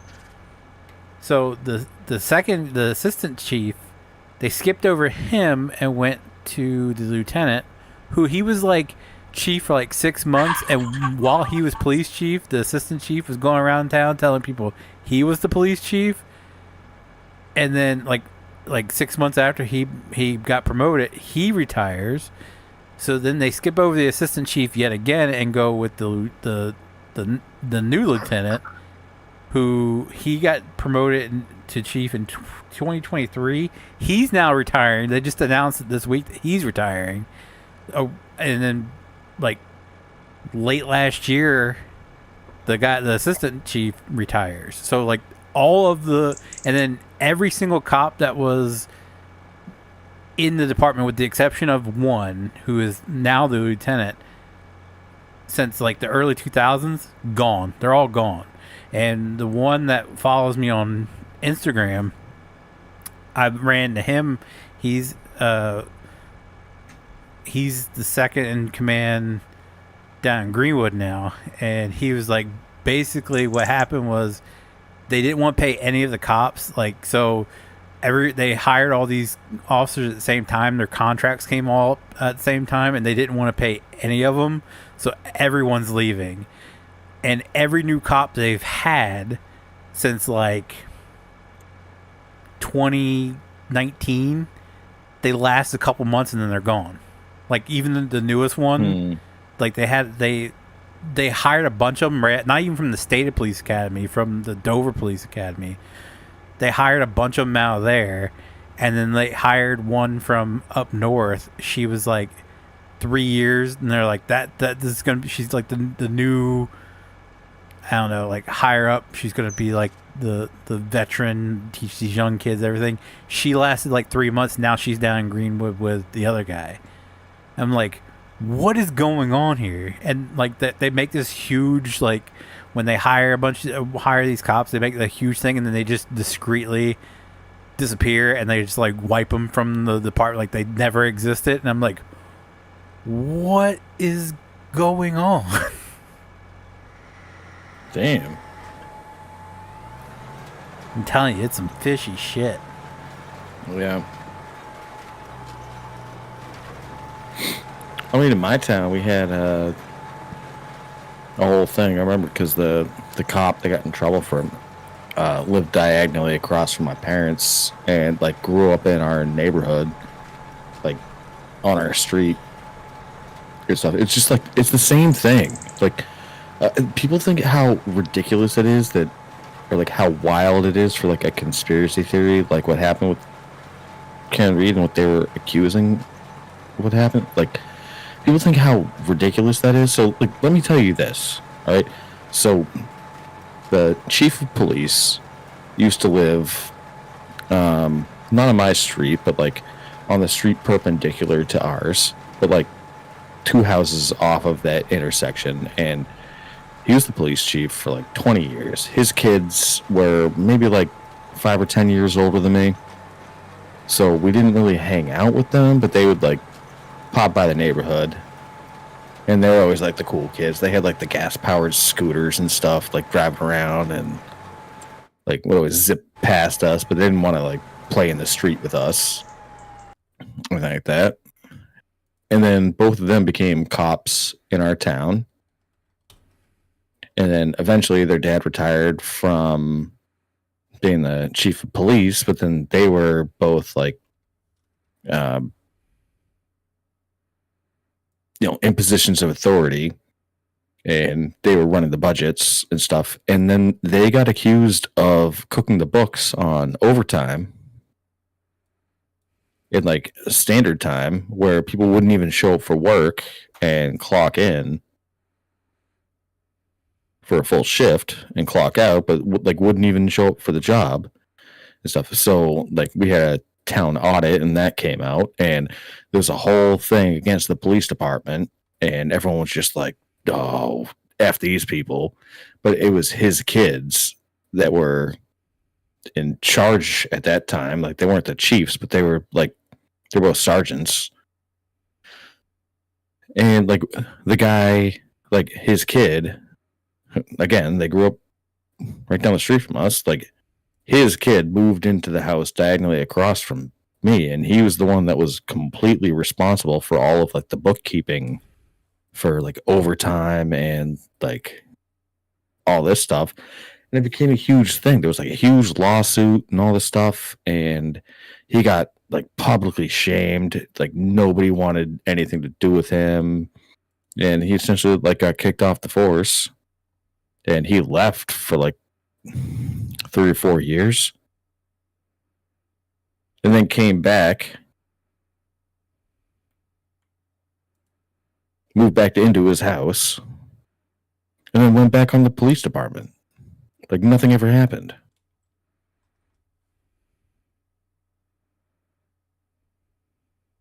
So it's like, you tell me that like the shit that happened to Karen Reed like can't happen. I'm telling you 1,000% it does happen. Because these are the same people that will, and like I had personal experience with this, and like I shared it on the Reddit too. It's just like, I work for the DPW, and it's a small town, so like the cops have nothing to do. So like we interact with the cops all the time. They'll just drop by while I'm mowing a field, and I'll chat with them for a while, and like they like me and stuff. And there was one time, yeah. Well, I mean, you know how it is, JT. Like, Oh yeah. how many times you like buddy up with the cops, right? When you're sitting there on a detail and like doing work, Oh, like you're chatting with them all the time. I pretty much know every cop in town. Yeah, and especially like in small towns like this, because like I know the guy, I know where he lives. He lives like, one of the guys lives like diagonally from me, right? So there was a time like in high school, like I was working for the DPW in my summer job. And there was one time like in high school, or no, it was after high school, it was in college, but I was like coming home from my friend's house, and like I shouldn't have been driving. And I got pulled over. And he came up and just like, are you like, where are you coming from? And I was like, dude, like, you know I can't tell you. And he was like, that's fair. He's like, is it off of this street? I was like, Yep. yeah, but like, so you already know. He's like, yeah, but it, like, are these guys there? And he like listed off a couple names, and I was like, no. He's like, oh, okay. Are you gonna be able to make it home? You sure about that? And I was like, yeah. And he's like, all right, well, I'll just follow you back to your house. I was like, okay. And he followed me back to my house and just like took off. Can you turn the lights and sirens on so my parents like come in a police chase? No, but he would have.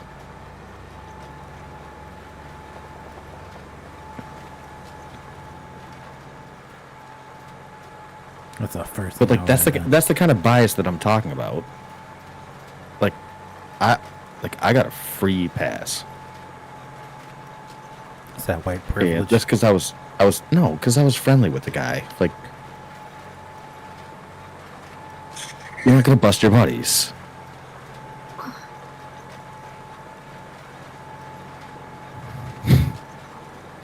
I think that's And pretty so common for- everywhere. All of the people out there that think that like corruption does not happen in Massachusetts, it like see my previous story regarding the actual budget corruption that happened, and they got called out for it, and then they come back like nothing happened, and then like how I get treated.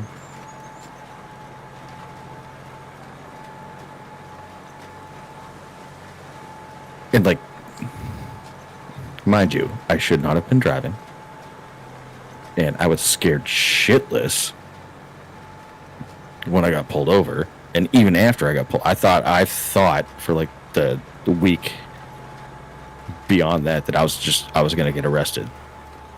I honestly thought, and I was like, I should have been. Like that's gonna happen. Nope, nothing. What the hell is that? So you can't tell me around here that like people are gonna cover up for each other. Yeah, but I'm pretty sure it's kind of everywhere.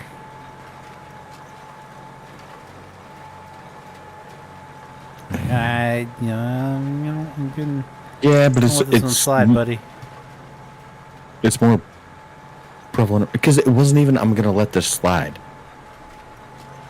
I think it's less prevalent because now everybody's got body cams and dash cams. They can't really do that these days. Yeah, they can. Unless they mute themselves, then you just no, like, because why'd he you knew mute yourself like, here? because these guys know my car. Like they knew who it was before they pulled me over.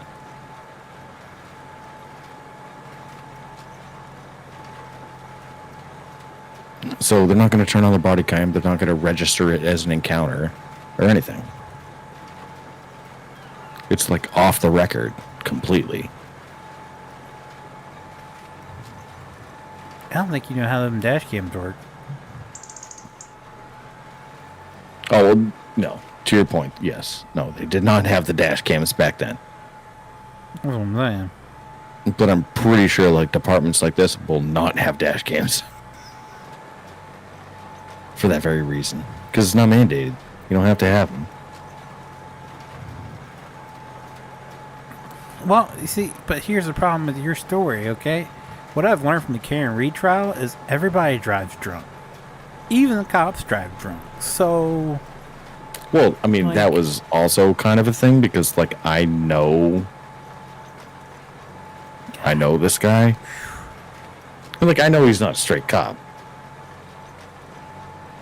Like, he told me one day how he, like, took his, like, AR-15 that he that he had at the time and, like locked, above him. In between, like, the driver's seat and passenger seat. I think they usually have, like, a gun mount in there. He, like, took that and, like, went to a field and just, like, shot it off. Like, he told me he did that.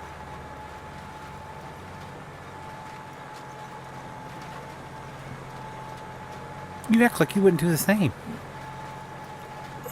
Not in public. A field's not public. It was a public field. It was a park. Oh, shit. Okay. You say field, I'm thinking like a cornfield. Like, I was like, no. Do that shit all the time. These guys, we had to pay like $10 million in taxpayer dollars to like create this state-of-the-art facility for these people that includes a gun range so that they could do all of their certifications and research like in-house. Like, they have a gun range. And he felt the need one day to just like go like take his rifle and just like pop shots in the middle of the park. Sometimes you gotta do a death pop. I know, but like I'm telling you, like these are the type of people that you deal with in these small towns, and it's just like, I'm sorry, and nobody reported like a noise complaint. It's probably the middle of the night. Like, nobody was paying attention to him. No, he did it during the day, and he said that he got the call. He got the call and he said that he was in the area and he was going to respond to it, and then he said nothing happened.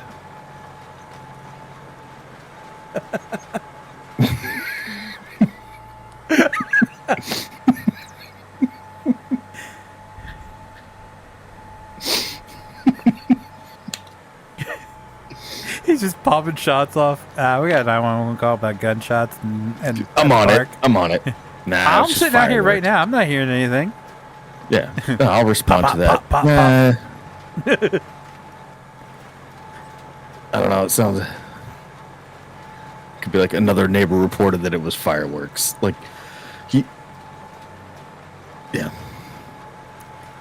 Just radio Like, that's- back in. Oh, yeah, no, I'm out here. Guy's car broke down. It's just the engine backfiring. But that's literally all it takes. That's what I'm saying. Like that's all it takes is for them to just the radio back in, just be like, yeah, no problem. So it's like he could have just like shot a guy in the middle of the field, put him in the trunk, dumped his body, and then just been like, no, nothing happened. You're giving Proctor ideas now. You're proving my point. Like, how easy is that in these small towns? Like, when I posted that on the like Reddit, people are just like, no, people like cops don't actually do this kind of stuff. It's like, yes they do, yeah, I don't know where you're from, but like around here, like it's expected that like if you don't know the cop, they're gonna give you a hard time. If you do know the cop, well then you can get away with fucking everything.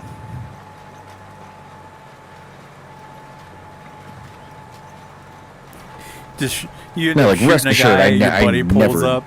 What happened? I shot him. And you turn around, put your hands behind your bag, like, yeah, we know you're gonna lock me up. He goes to the trunk, pulls out a body bag. Come on, help me give him the bag. I know a spot down by the river. Yeah, it's just like, Like, put how him in many the times pond. you've done this? It's not about the quantity, it's about the quality. This ain't my first dead body. You're good. Yeah, You get used to it. I know. But I'm just like reading like the Reddits and like all the YouTube comments and stuff, and they're just like, how could this ever happen? It's just like, yeah, you're not from around here. You don't get it. This is how it works. And it's corrupt as shit.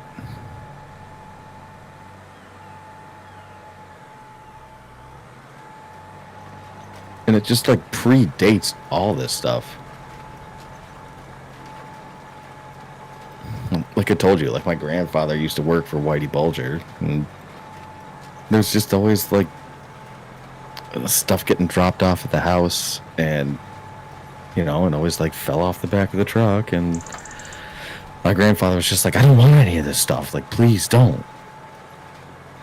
Yeah, and he'd like try to bring it back to the cops in town, and the cops are just like, I don't know what you're talking about, man. Like legally, the car's in your name, so that's fine. And he's like, no, I didn't get it. I didn't get it legitimately. I don't want this. And they're just like, nah, everything, all the paperwork says it's your car.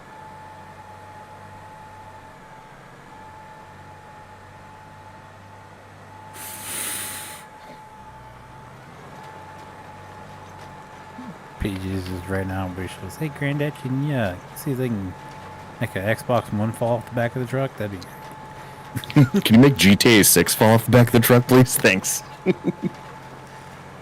Next week, you got like a playtest Burned version of copy. it. Yeah. Like a burned What the copy. hell? Yeah.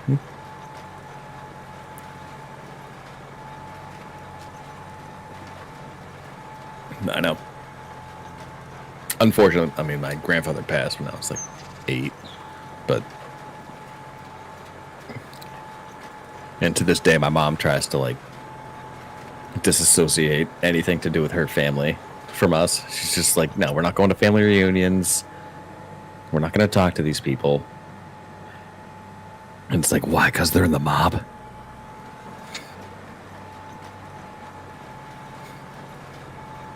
like my dying wish for my mom. It's just gonna be like, hook a brother up. I need them digits. I got Just like, just whip out a list. give me Like, the I need source. It's like, need some of the shit. if you want my family to prosper, just like give me the contacts. Jesus. This is why he wants to get into local politics. Yeah. It's all coming back. All right. Yeah. I need to take notes. You corrupt bastard. Yeah. I need to take notes. I need to know how to do it. This is how he's going to get elected. He's going to have his officer buddy just popping shots in the park when his opponent's giving a speech. Dude, you know me well enough to know that I won't put up with any of those shenanigans. I will literally just be like, nope. I don't know what you're talking about. Yeah. No, I Never just look met at all this guy the a day people in my like life. He's living across the bitching and street from complaining you. about the town. I don't know my neighbors. What are you talking about? I see all people on our town Facebook page just like bitching and complaining about everything, and I've started like I've ignored everything. I don't post in the Facebook groups at all. But recently I've just been taking to like the people that complain about everything. Like someone's complaining about potholes on a certain street, and then someone's just like, well, yeah, they filled them today. And they're like, well, that's just a temporary fix. They need like a long-term solution. Why aren't they, like, our tax dollars are going towards this? Why aren't they doing that? And it's like, because our tax dollars are going towards everything else. You can't just like, do you understand the expense of like repaving an entire road versus filling potholes? Filling potholes costs like $50. Repaving an entire road costs like 20 grand.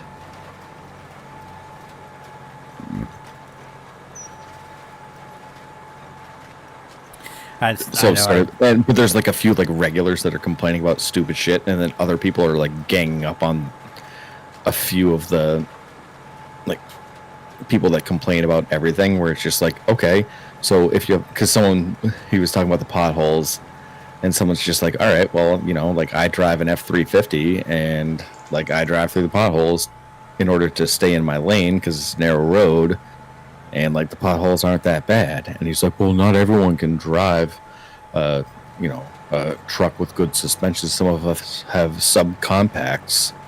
And then someone's just like, okay, well, that's your choice to buy a subcompact. Like, if you live in Massachusetts, like, you have to deal with potholes. So either buy a car that can support the potholes, or like take roads that don't have potholes. That's kind of your problem. To which I completely agree. I don't know about that. This town's very unique in the sense that it's kind of like exploding in population, and the town is like continuing to support, like, instead of like putting in single family homes, they're putting in like groups of townhouses, and they're putting in like apartment complexes and stuff. So they're increasing the population, which is an increased stress on the entire town's system with like, you know, like police, fire, EMS, DPW, like everything. There's like an increased load on that. So it's like, well, you don't want to pay the taxes towards the increased population.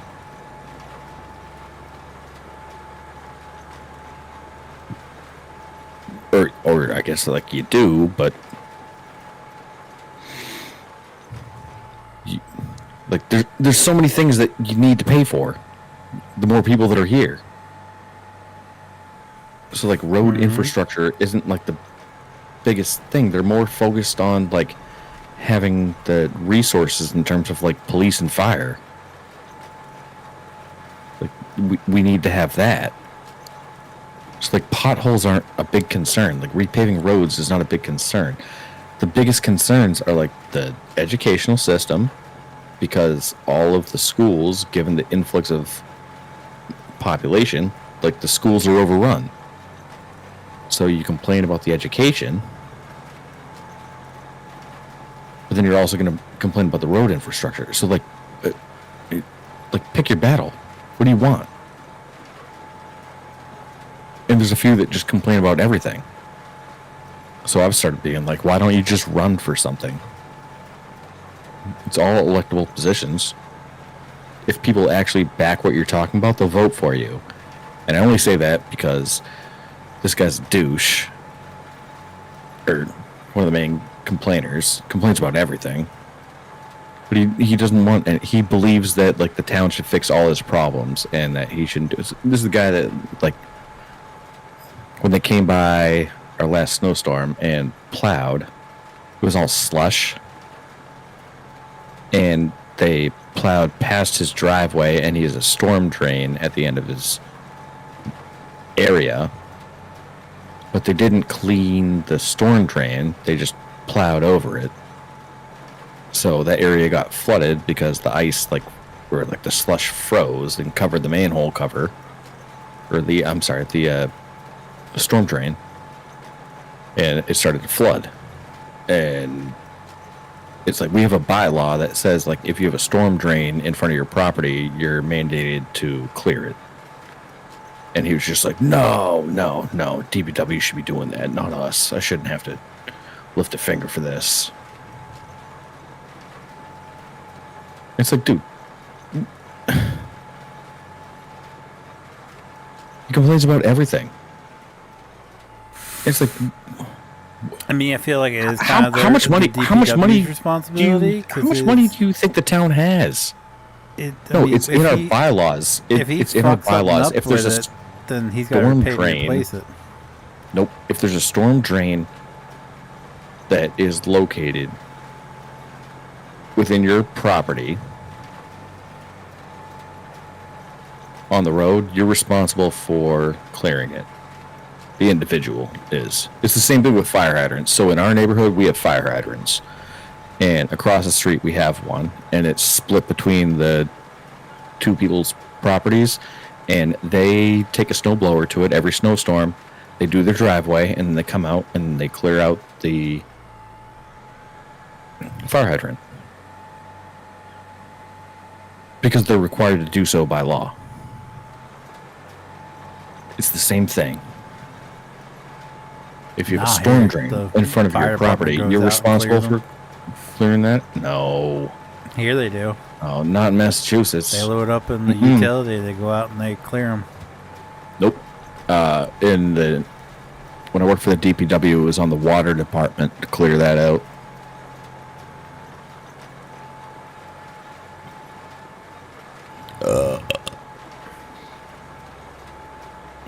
Because before I worked for the DPW, I did an internship with the water department, and part of that included going around after a storm and shoveling out all of the fucking fire hydrants in town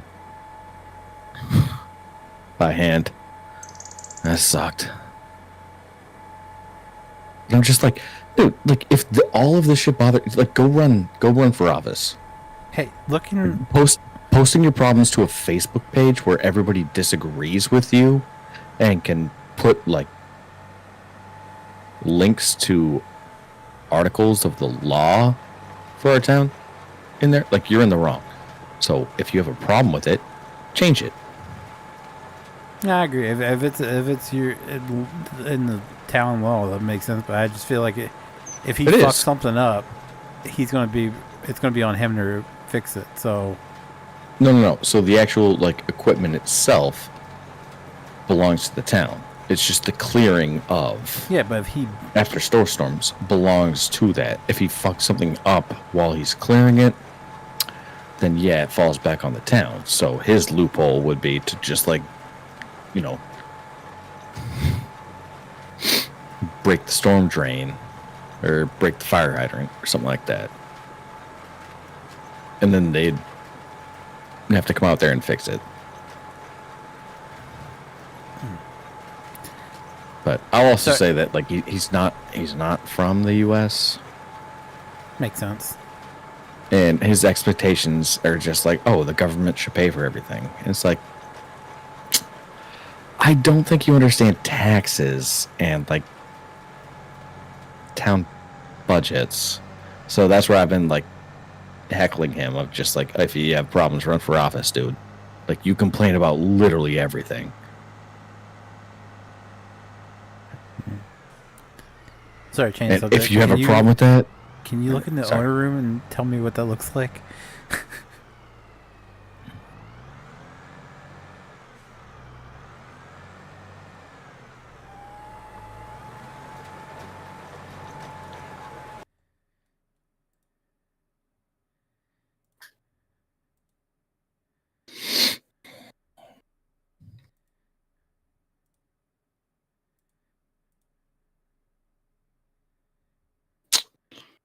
I can't call that a hand-to-hand. Sorry.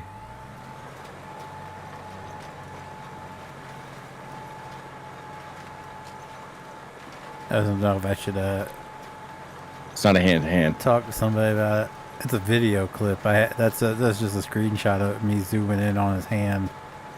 Send me the video clip. I don't know if You can. Discord would let me. Yeah. Find That's out. tough to say because his left hand, like the left side guy there. Yeah, I don't know what's in his left hand, and that's the problem. And where you screenshotted it, it's not technically a hand-to-hand. Like, his hand's out, but like there's been no like transaction. So unless you have the Did I video, I put it? can't. Hang on. Oh shit, here we go.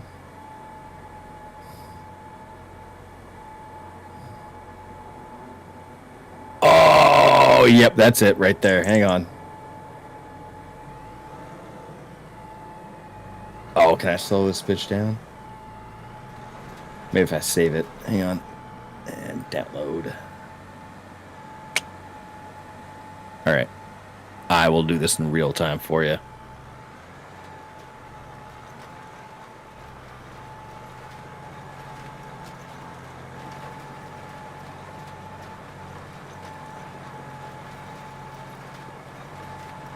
Reaches into his front left.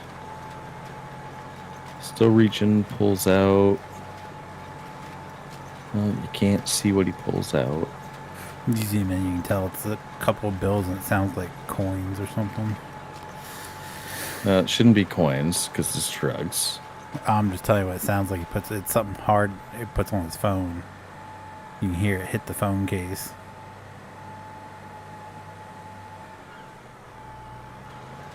Or whatever that is in his hand.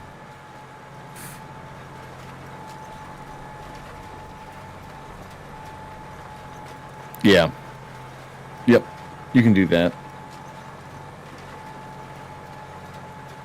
Just going through this. God. Frame by frame.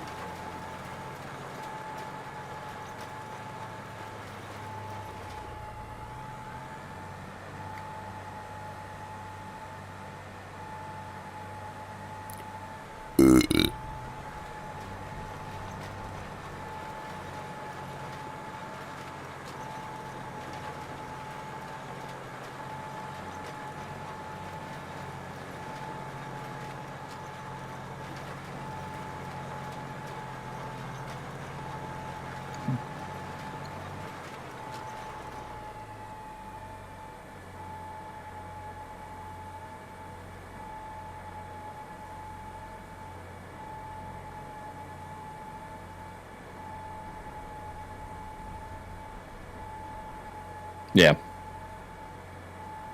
Yep.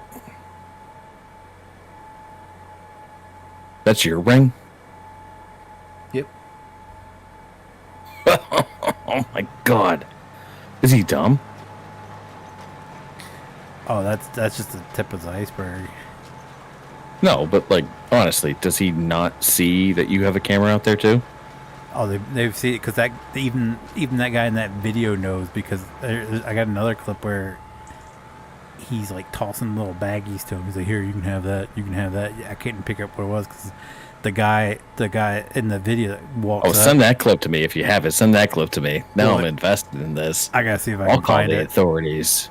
I gotta see if I can find it. But he's like, when he goes to open it, he looks at the camera and he like turns his back, and then he like as he walks back over, he throws up the peace sign, looking right at the camera as he walks off, so he knows it's there. He does look at the camera when he's... Yeah. So, what's that? 9... Wait. Can I get a better timestamp? So it's like after the transaction, he starts to turn around, and then as he opens his left foot...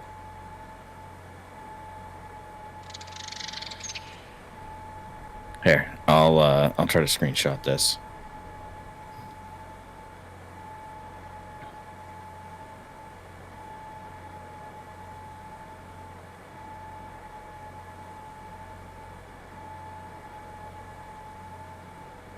Look at him looking right at the camera here.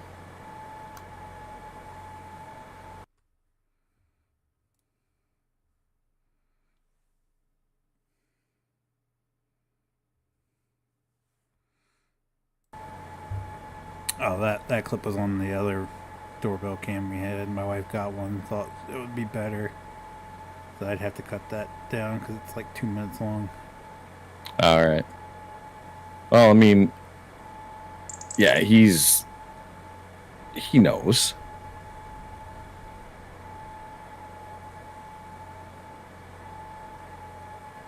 And then he just, once he realizes, he just like quickly books it to the car. So you can watch him walk up. And it's like pretty cash. Right?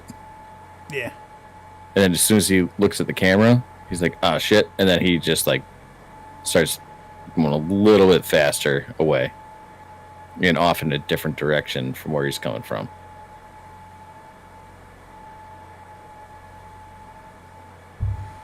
Not to mention I got a video of him scooping up dog shit with his hand. He just like bare palms it into a... Did he eat it? No.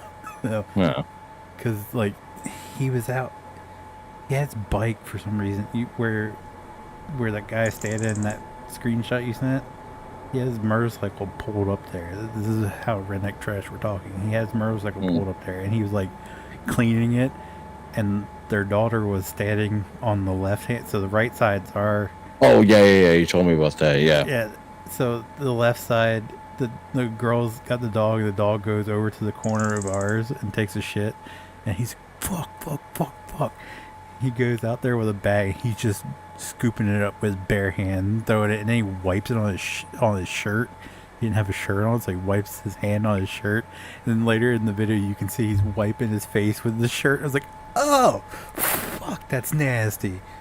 Yeah, well, I mean, that tracks.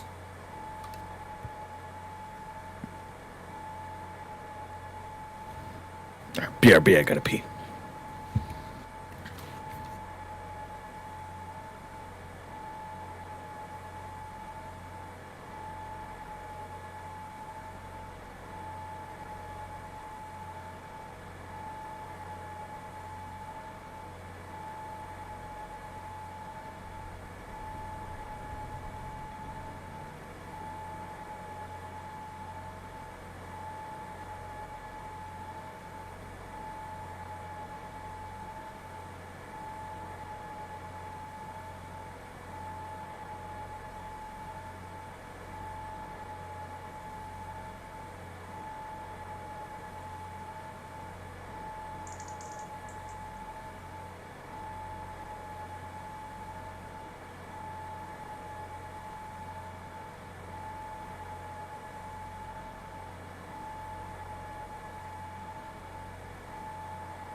Oh, snow's melting. I was like, what the hell?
Now it's gonna be harder for me to see where I've played it when I haven't.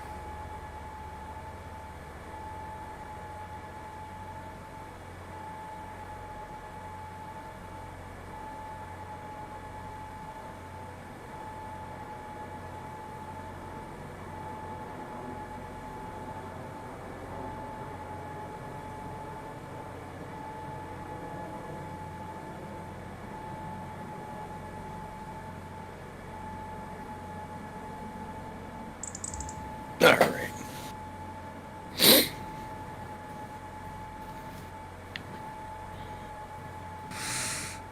The quality on this one isn't as good.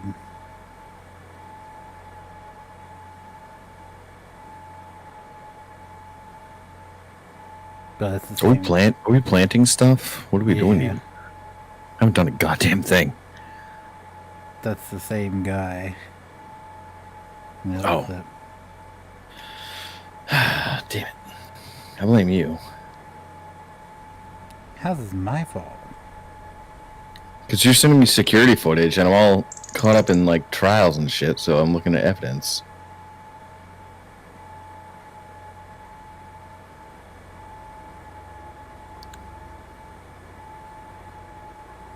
Did they throw something to him? Hang on.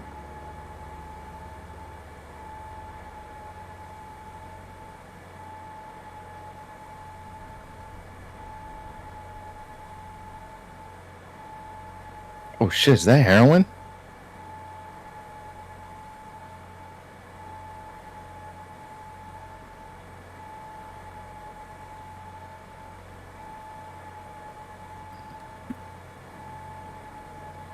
That's why I don't know. I don't know what the stuff is. Why? Something like, yeah, I don't know if it's video. Marijuana's legal in Delaware, right? Heroin? No. No, marijuana. Oh yeah.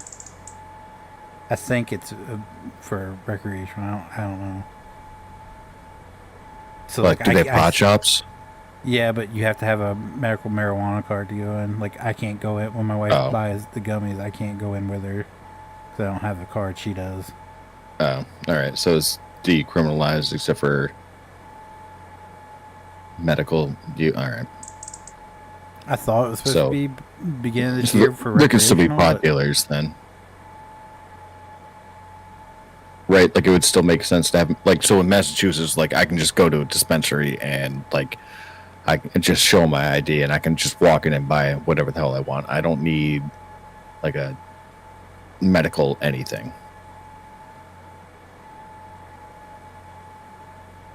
So you need to have a medical something there. Yeah. All right. To go so into a dispensary. There's still going to be marijuana sales, so that's what that is. If I had to guess, he's just getting an 8th.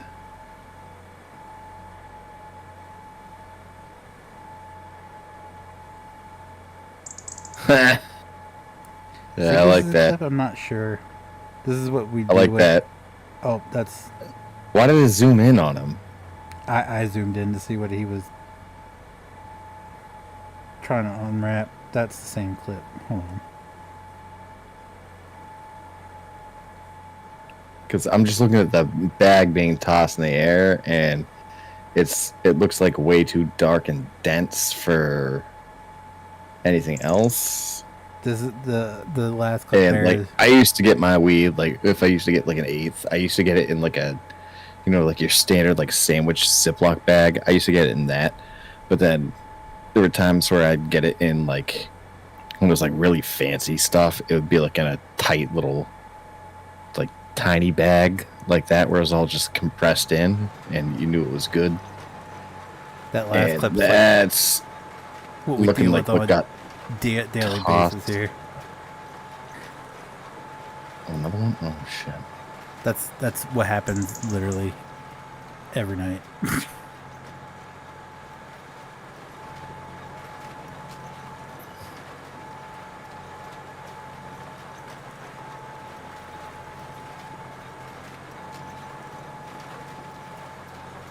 what I said. I don't need to watch wrestling. Like it's right here.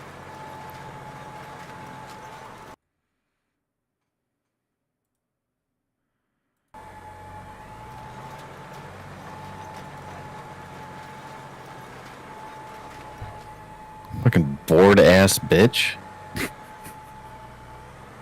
That's what he's saying? I get he's terrible at comebacks because, like, Bored ass bitch. Fucking bored ass bitch. Sure wasn't. His go-to's fat ass. Or you sure it wasn't the way? I don't remember. I don't have it clipped because they're hanging around outside, so I don't have the sound on. I think one of those he called her a whale ass bitch. Wait, what does he say before that? Hang on. Oh yeah, he says fat as fuck. Mm. But it's just like, dude, you're the one that's. Yeah. All right. Dude, this is a Right?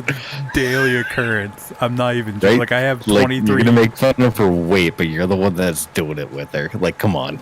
Yeah, well, here's the best part. All right, so we had a fire call the other day out here, and of course, I'm like, oh, I'm gonna get videos of fire trucks. So I go out, I'm getting videos of fire trucks. Well, the next town to the east of us came in, so I ran to the other side of the complex to get him to come in. And as I'm standing over there waiting for him to come in, he sneaks out a woman out the back door, right as the cops show up. He sneaks another woman out the back door, who's bigger than the woman he's in that clip that he's married to. And I'm like, you're always calling her fat ass, but you just snuck a woman out. That's easily Okay, so bigger than Vince, her. like, you've told me all the stories about all the stuff, and now you're sending me footage of this. My biggest question to you is, like, why the fuck haven't you done anything about this? Because I was going to. So when the fire happened, because I got that clip, and like 2 days later is when the fire happened, and like, cause I got a video of our maintenance man. Yeah, you've been telling me this for a while now. Well, we just recently started getting footage, and that was what I was waiting for, was to catch something like that on camera. But I can't take it to the office lady because Why? Because I took her a fucking video of the maintenance guy going through my wife's underwear drawer, and she said that doesn't really show me much. But no, you don't need to go to your maintenance people. So I can't go to the police to the station. cops. Why not? I can't go to the police station because there's never anyone there. So like, you go and ring the buzzer and you stand out there, no one ever picks up. And It's they're a like, public service. You stand out there until someone well, that's the comes thing. to I you. stood out there for like 30 minutes the one day, and Come on, literally Phoenix. no one. Do you came really up. care about this? So then, Don't you want to have a good quality of life? I called the number because the officer on patrol is supposed to have a cell phone. That, like, if you call that number, it goes to him. Come on, man. And no one ever picks up. You're getting excuses. So hold on. Listen to me. Nah, you sound literally when that fire happened. 2 days after I got that clip, the fire happens, right? So the police show up and they're walking towards me. I'm like, I have my phone. I'm pulling up the clip. He walks right up next to me. He's like, "Hey, buddy, what's going on? You know what's going on?" Like, I don't know, a fire alarm. He goes, "I saw on Pulse Point." And he stays there and talks to me until the cops get in their vehicles and leave. Why didn't you just say, "Yeah, I'm about to rat you out"? I ain't gonna say that. Why not? I'm sorry. Do you want to have peaceful living or no? The problem is I don't know any. Like, I wish Thomas was still out here because I'd go at him in a heartbeat. And I know He's not get there. taken care of. Just do something about it. I guess. Why the fuck wouldn't you? Like, I'm looking. I didn't know that was like. Oh my god, man! I didn't know if that was enough. It's literally more than enough. All right. You have 2 hand-to-hands. And they don't know it's drugs, but it is enough for them to secure a warrant. For sure. Like, especially if he has a criminal history. Have you found out if he has a criminal history? Oh yeah, because I got him on camera saying that he was telling the daughter, which my heart breaks for that little girl. He's telling the daughter, he was like, More incentive to just do it. Like, who cares if it's in front of him or not? Like, he's not going to remember it. Like, he's never going to be allowed in this place. If he gets arrested, he's never going to be allowed here ever. So you don't have to worry about that. He was telling her, he was like, I don't give a fuck about your mom. He was like, what did he say? I shouldn't have gotten back with her after she snitched on me. She snitched on me once, shame on me, snitched on me twice. Dude, come on. What the fuck was I thinking? Like, come on. And then I think my wife saved the clip where he. If you have a moral obligation to like submit this stuff ASAP. You have to. You can't sit on this and worry about the repercussions. Difference is like it's not like you have like if you had like 10 years ago, right? It's not like you have like young kids living in a house anymore. Like you're in a better position to be able to speak up for this stuff, and especially if there's a little kid involved, like, and there's obvious crime going on, and you just want to have peace of mind. Like, you shouldn't have to deal with this on a daily basis. You really shouldn't. It's not okay to just accept this as a way of life. So, like, I don't care if you have to ring the bell. Like, they're public servants at the end of the day. And you know, I support the police more than anything else. But, like, at the end of the day, like, they have to at least investigate every request or every submission that's given to them. They're obligated to. They have to. So just because there's somebody not at the desk when you go there and ding the bell, like, get an email address, get in contact with somebody at law enforcement. That shouldn't be that hard to get in contact with somebody at law enforcement. They don't but you're talking about, like, they have people on patrol. Like, you can just flag down somebody. You flag down an officer. No. Ever since, this is what I'm trying to tell you. There's something going on with my police department because, like, the only email address that I had gotten was with. You literally can't get in touch and then, like, crash your car into something. I don't know. Like, get in touch with law enforcement somehow. You're always you're always going out and, like, filming the fire department. Yeah, that's different. They're well, why don't you talk to someone from the fire department? Guarantee you they know someone in the police department. Get their contact information. Like I said, the only thing they give you, if you go to the website, the only thing they give you is a number that the officer on duty is supposed to have. And every time you call, I've called it like 3 times in the past, and no one ever picks up. Call 911. Yeah, so I can get. Let me put it this just way. Like I've tried. No, just literally just say I've tried to reach out to you guys through email, through calling the non-emergency line, through calling the on-duty officers line, and I've never been able to get through anyone. So this is the only reason I'm calling 911. Let me put it this You're way. not going to get charged for a misuse of 911. They will come to your house and they'll take your information, and they won't be upset with it. I called 911 a few weeks ago when he was on outrage and literally heard the woman scream, "Oh my God, called 911." I called 911, reported it as possible domestic dispute.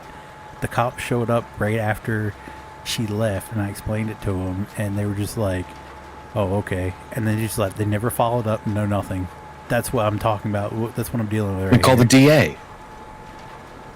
My cousin is the junior state's attorney. I should give him a call. I'm sorry. I just had to rattle my head here physically. I'm sorry. Are you just like trying to not get this solved? You have a connect in the DA's office? Dude, like, my way of life is, like, my work, like, or my life outside of work is, like, literally my life. I don't give a shit about work. I just want to live my life, and I just want to live in peace without douche neighbors. Like, that's my whole goal in life. I don't see, like, if you have this footage and this kind of evidence and all of your history, how you wouldn't want to rectify this as soon as possible by any means necessary. if you I'm have looking somebody at in it. your family that has connections with the DA's office, fucking use it. Call the cops, call the non-emergency line, call the state police non-emergency line. 'Cause I'm looking at It it this way. involves If drugs. something It involves does, drugs. if Call something the doesn't FBI. happen, if that's not enough, if something doesn't Call the happen, FBI. then it comes back on me, and I have to live next to No. the guy because I don't have an option to move right now. No, because they're not going to. If it's something that they are already potentially aware of, then they can use you to, like, Yeah, I don't actually wanna be take the used. credit. I want to remain anonymous. How do I remain anonymous when it's my fucking Ring camera? Because they won't know who actually, like, he won't know who actually did it. That's sealed because it's a CI. I'm not saying that you'd be a CI, but Yeah, like, but if they're aware that you They use have the the footage ability against to him. He's going obtain, to see the footage. He's going to know immediately where they got it from.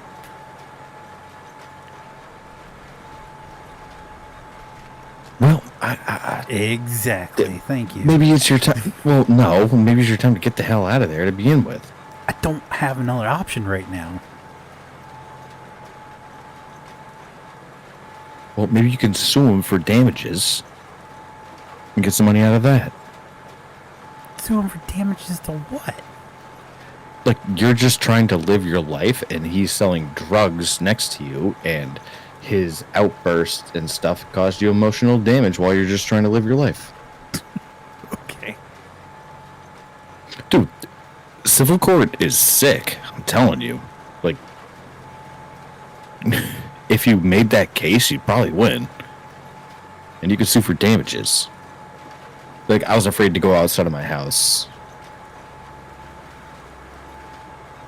because of, like, his exploitations. Like, I didn't know if he was gonna, like, come outside and, like, chase after me and yell at me for something, because he's done that to other people leaving his place. And I have footage against him, and that makes me, given his aggressive nature, like, makes me fear for my life. Like, you can file a lawsuit against him.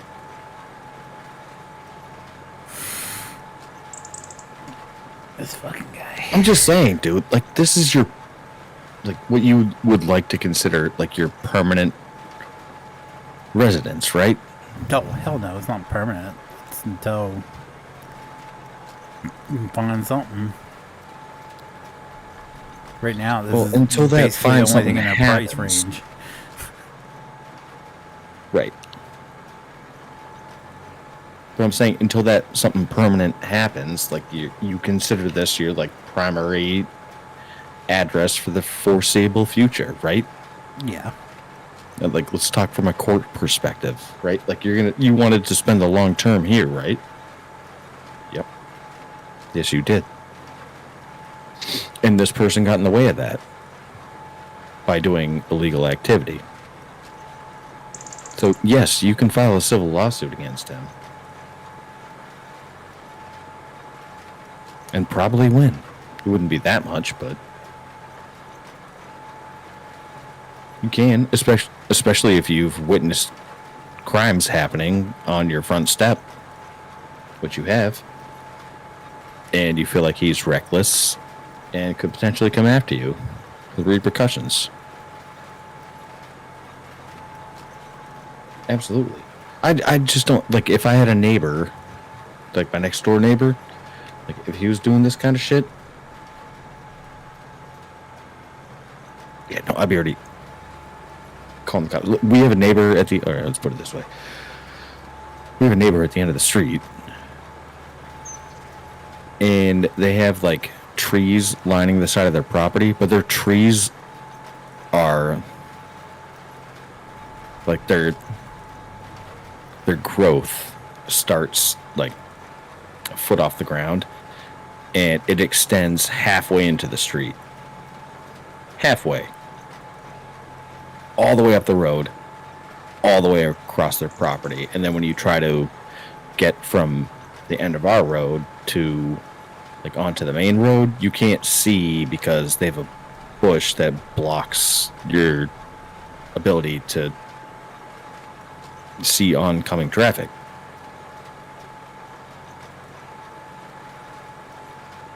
And, like, we just moved in here, like, couple months ago, and we already filed complaints.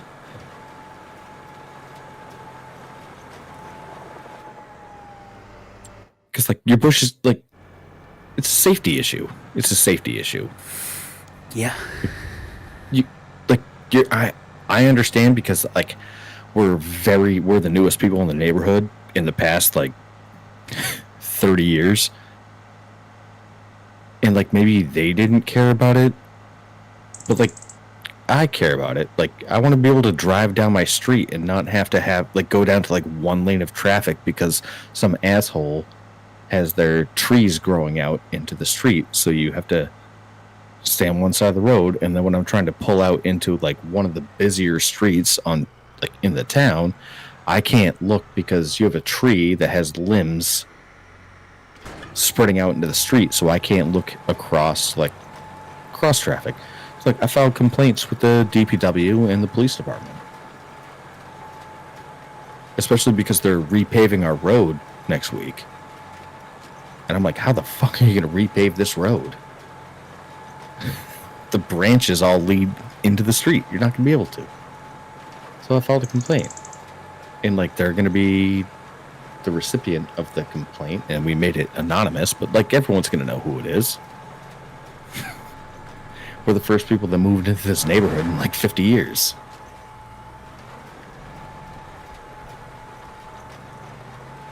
But it's about quality of life. I just want to live my life. I don't want to have to risk getting T-boned pulling out onto the road. Calm down, Karen. It's not really a Karen thing. It's just don't have bushes sticking out. Literally it goes to the halfway point in the road. Just don't do that. And don't have this. They live on the corner where the street sign is, the telephone pole, and they have a big ass bush that covers the telephone pole, so you can't even read the sign. And then when I'm pulling out, you can't see oncoming traffic at all. Cut it back.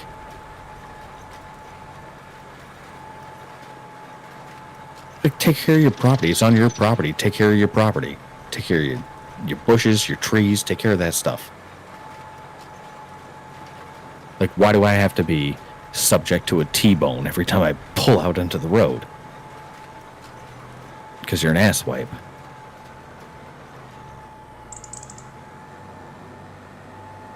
You have to look out for yourself.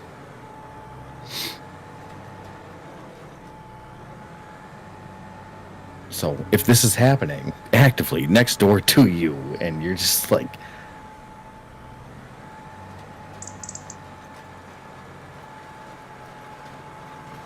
don't know. I don't know.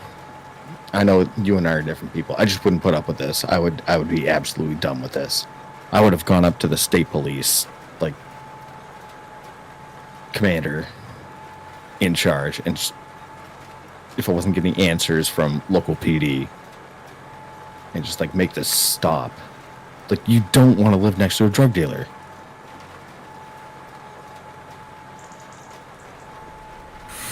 No.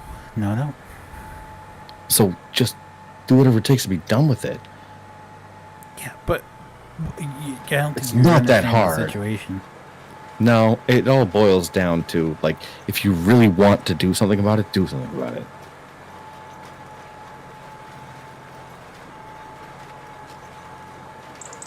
It's not that hard. Go do something about it if it really bothers you that much. You can capture all the Ring camera footage, which adds to your evidence, which is good. It's if you really want to do something about it, and local PD isn't doing anything about it, then take it a step up. Go above them. Go to the next level.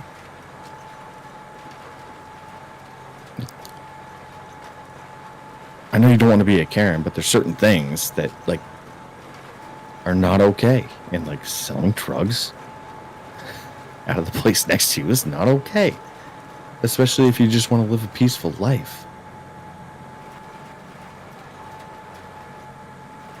Yeah. Right.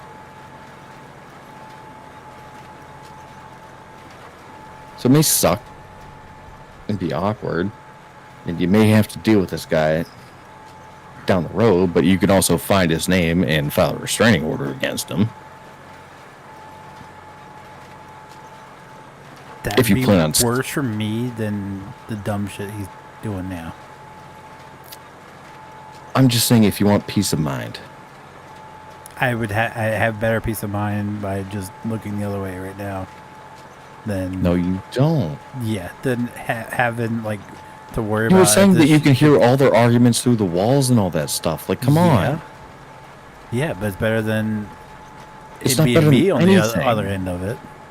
Wouldn't you rather just have someone just like kept to themselves and just like didn't hear them through the That walls? would be great, but Then go for that. Like, don't put up with this. Don't settle for like, oh yeah, you know, like it's drugs, but at least it's not like fentanyl. Like, come on. I don't condone any type of it, but my problem is I don't want with the as shitty as the system is, I don't want this shit to deal with this shit like he gets out like 5 years down the road and then I have to deal with this shit again. Yes, but you can protect yourself from that. Can I though? Yeah. Can I? Yep.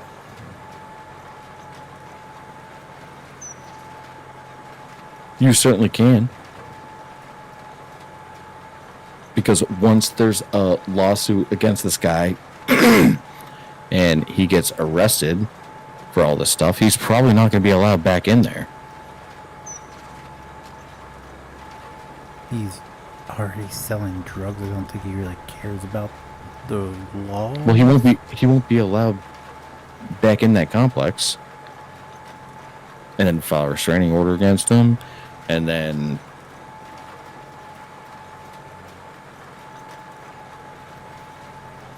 like, you already have your cameras up, so if he ever comes back,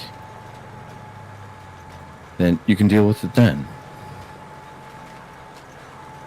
But, like, you shouldn't have to just be okay with this.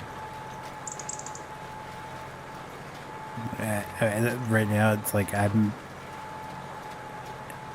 just don't want it to fall back on me and or my family, and Definitely won't. I don't know. It I don't definitely won't. have all the issues we've had. I don't have much faith. For all in you know, the- this is his third strike. And, like, Wish he's there was a probably way to going to look go that away up. for, like, well, you can. It's public record. You can find what he's been convicted of. And I'll tell you right now, based on everything that's going on right now, this is probably his third strike.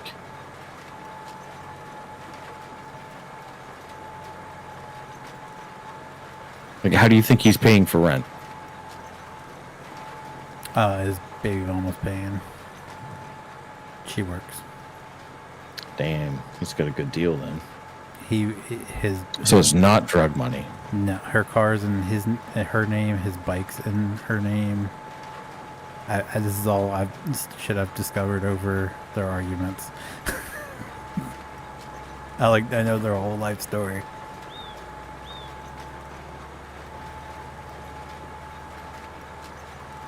God, I don't know how people like this exist. I really don't. Like, could you imagine just, like, manipulating somebody into just, like, taking everything in their name and then... Yeah, and then Like, just I've treat them been, like, absolute personally... shit. Yeah, personally, I've been close to that. And... I am just kind of, like...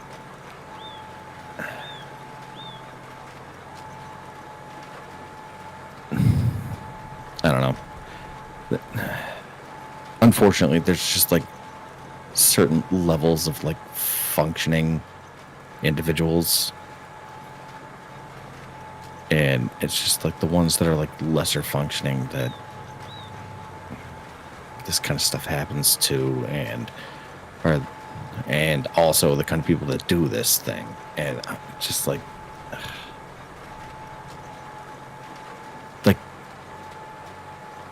I don't know. I have the wherewithal to just be like, no, I'm not gonna sign a I'm not going to sign a co-lease. I'm not going to sign a co-mortgage or a co-loan on anything. Like, unless we're actually married. No.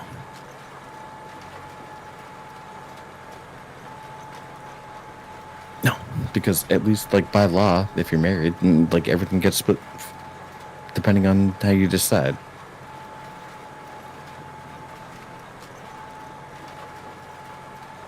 And these people that are just like, oh, yeah, you can, like, completely just, like, abuse my credit. Yeah, sure. Yeah, it's Like, I don't understand that. And it's the people that, like, don't understand, like, what credit is. And then I'm just like, how do you not know what credit is? And then I'm just, like, realizing, I'm just like, you know, a lot of the nation just, like, is just not educated.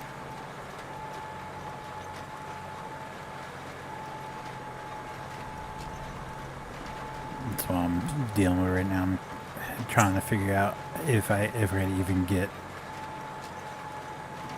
a car loan right now. We can pay it per month. It just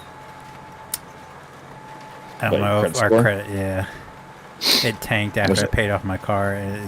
No matter what, I'm like, all Oh, my same, dude. I just had a bunch of shit paid off in the past, like, 2 months. I had, like, my truck's paid off, and, like, after all the forgiveness and stuff, like, my student loans are paid off. I mean, Jesus, I'm like, I graduated in, like, 2011. So 14 years later, they're paid off, like, making minimum payments and all that stuff. I just never paid more because for the past 5 years, I've been paying on, like, principal only. Like, I finished off my interest. So I was like, I have no incentive to pay them off early because I was done with interest. So I just, like, and they're just like, oh, congratulations. And when you take out student loans for college, it's one company, but it's like Stafford loans. So it's like 6 or 7 loans. And they're all like, I don't know, like $10,000 or $12,000, something like that. But they're all individual loans. So I got, like, notifications out the ass through my email. And they're like, oh, congratulations, like, you paid off a loan. Congratulations, you paid off a loan. I was like, oh, I guess I must have paid off my student loans. And I paid off my truck as soon as I paid off my the same car, month. And then it all just, like, dipped. Yep. And I was like, fuck. It And I has. was like, It's like it goes up just slightly each month. I'm just like, I know. And, like, I financed, so I knew that was coming, so I financed my tractor. Here's my tractor. I when you said that, I pictured you with, like, a button-up plaid shirt with your trucker cap on, with this piece of straw in your mouth. I financed my tractor. Right? And it's just like a handshake deal. Like, damn, it's done. By golly, you got yourself a deal. Right? I got myself a tractor, 36 months, got to pay it off. No, it's $100 a month. Deal. Say when I pay it off, I'm gonna be able to drive one of them there big tractors. Well, I Can't did wait. the math on the financing, and I was like, so I asked them because I'm a nerd. I was like, what kind of financing are you doing? Because you're talking about like 0.9% interest on like 36 months, but is it like all up front or is it spread out over the course of the loan? Like, how are you doing this? And they're like, oh yeah, it's all up front. And I was like, okay. So then I did the math on my calculator, and I was like, so you're telling me if I pay off like, I was like $1,000, or no, I was like $300, then I'm down to principal. And he's like, yeah. I was like, okay. Then I was like, charge my car for $300. He's like, oh, okay, like a down payment? And I was like, yeah, but towards interest. He's like, oh, okay. So I did that. Now I just pay $100. It's not toward. It's just towards principal. It's gonna be paid off next year. I was like, yeah, man, some of these guys are idiots.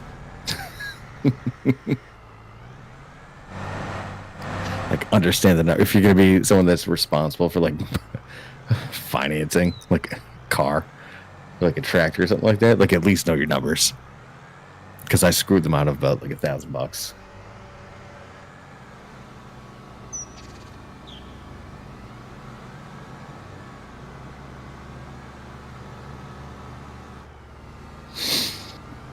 Fucking numbers guy outnumbered. I don't need anything like right now. Like, it'd be nice to get a nicer vehicle, but So you're in like the six. Are you in like the 6 area? The 6 area. Yeah. No. Below? Just below, I think. Oh, okay. Let me check. You don't have to check. Doesn't matter. I haven't looked at it past couple of weeks. I think the average car loan amount's like 4%, I think, for like APR. If I'm not mistaken.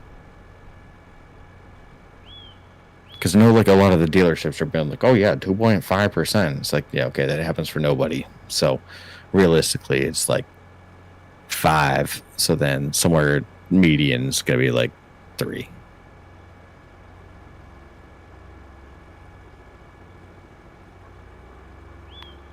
But even then, that's not that bad. I mean, if you buy, I wouldn't buy brand new right now, but No. I told my wife it'd be like nice to get something maybe newer. I buy like a 2020 or 2021 if you can. Like that's like the ideal range for cars, and that's why I'm getting calls. Yeah, I'm getting calls from so many people. I think I told you that like I got a thing in the mail, and they're like, "Hey, for your like 2019 Tacoma, would be willing to offer you like $39,000 for your trade-in." And I'm like, choked on my spit. And I was like, "Excuse me, I paid $39,000 for this." Yeah, well, like right now, like we don't. Like, are you kidding me? So like, that means new Tacomas have to be going for like I haven't looked, probably like 45 to 48. Yeah, I was gonna say closer to 50. Yeah, I know. And I was watching on TikTok the other day, and it was like a $38,000 car, and they like calculated in the interest rates and stuff, and it was like a $5,000 down payment, and like the monthly payment was like $1,000 a month. They range from 31.5 to 63.7. It's like I What model is yours? 2019 SR5. SR5s are going for 36 grand right now.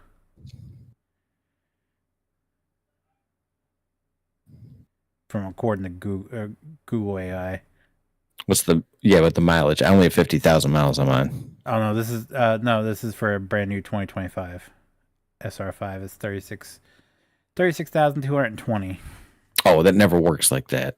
I'm just telling you what the Google AI And plus, so mine was 37 something with all in, like tax, title, registration, all that stuff. So like 6.25% tax rate on that, which is another like $3,000, and then title registration was another $1,500. So it was like $40,000. Yeah, I'm not looking into getting. So I'm looking at that, and I'm like, holy shit! Just need dude. something to like. Imagine having a vehicle that's 6 years old that you can trade in for the exact same value. Yeah. Okay. I was looking, like I told you, I was looking at that Caprice that's sitting here for sale in town. We went and they looked at the inside, like almost pristine. Like. And what's the cost on that? 6,500. 132,000 miles for a 2011 Damn. Caprice, and I was just like, it's like 6,500. Yeah. It's like I don't need anything fancy. It's like there's just something to just like hop in and. Is that off auction though? I'm pretty sure the way this place works is they go and buy them from the auto auction in the county, and then they just flip So it's an them. actual dealership? Yeah, it's a Okay. I was a going to say, if local you're buying dealership. from auction, you can't finance. But if you're buying from a dealership, you can. yeah, it's a local dealership. It's nothing like big. What do they offer for finance? I haven't talked to them yet.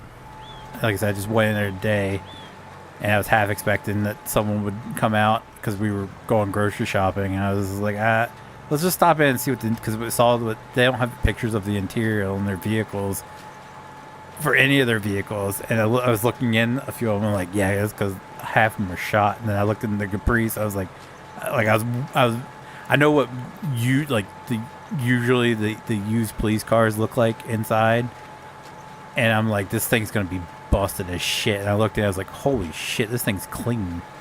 Like the center console's not all ripped out. The Wait, your seats payment are would be the seats are freaking not 120 trashed. 122 a month. Yeah, I can swing that. It's just I don't Well, know if I that's can. what it is. I don't know if I can get that with my someone to agree to a loan with my credit. Well, I'm saying, so I'm doing so the only thing that your credit reflects on is your interest rate.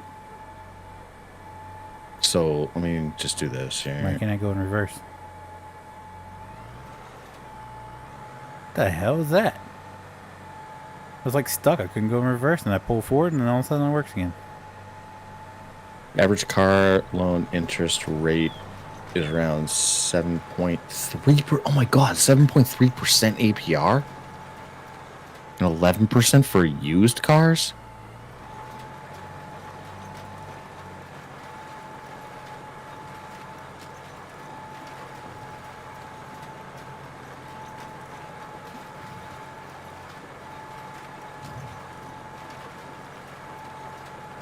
All right, at 8%, you'd be at 130.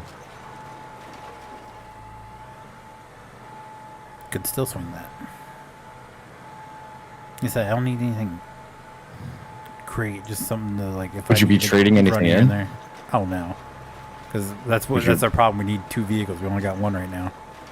Would you put down any cash? Yeah. How much cash would you put down?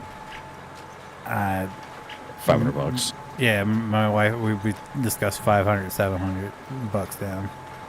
All right, let's do 6. Split the diff. Okay, $6,500 down over 60 months, so 5 years. 8% interest rate with a down payment of $600. Factoring in tax, title, or like title registration, other fees, $2,800, which I don't know how it is in Delaware, but in Massachusetts, that's about right. Yeah, 119. Yeah. Well, of course, my credit score was better when I got the car I got now. It was. I mean, mess around with this. This is what I. 114. Oops. Mess around with this. This is what I actually used for. Like, I have my own like Excel spreadsheet that has like amortization schedules. I've so used I this before. can. All right. Well, it's actually super helpful because you can do total price and then like work your way up from monthly payment. So depending on what you want your monthly payment to be, you can go in reverse order. So that's what I use because I always try to keep my monthly payment for like my truck below or like any vehicle I have like as close to 300 a month as possible. So I factor in all the other stuff and then I adjust like my down payment, my trade-in value and stuff. So that's when I go to the dealership and I'm like, well, you know, I have a trade-in value of this because I just want to get to my monthly payment. And anytime you go to negotiate a car, always your number one thing is what can you afford per month and then work backwards from there. So like if your max is like 130 a month, then do the monthly payment calculator, put in the monthly pay as 130, and then work your way backwards. So in Delaware, there's a one-time document fee of 4.25% of vehicle's value. Is charged similar to the sales tax, though Delaware doesn't have a general sales tax. There's also a title fee of $35 for vehicles without a lien, $55 for vehicles with a lien. And Yeah, so I looked into all that. Or $40 for most passenger vehicles. I looked into all that. That's why I suggested 2,800 because it was like it was more on like the higher end of that stuff. So you'd be more closer to like 2,300 with all that stuff with the 4.25% and the fees. So it's a more conservative estimate.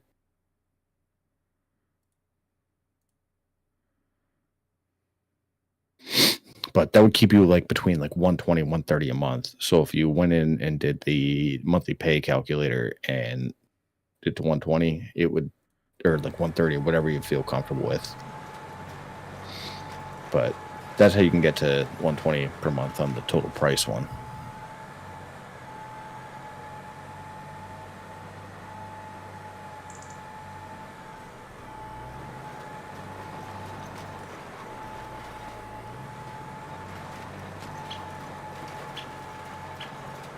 And then what I'd suggest is like if you have the option to, depending on who you're financing through, which I would also look into beforehand, look into the options of like making payments towards interest.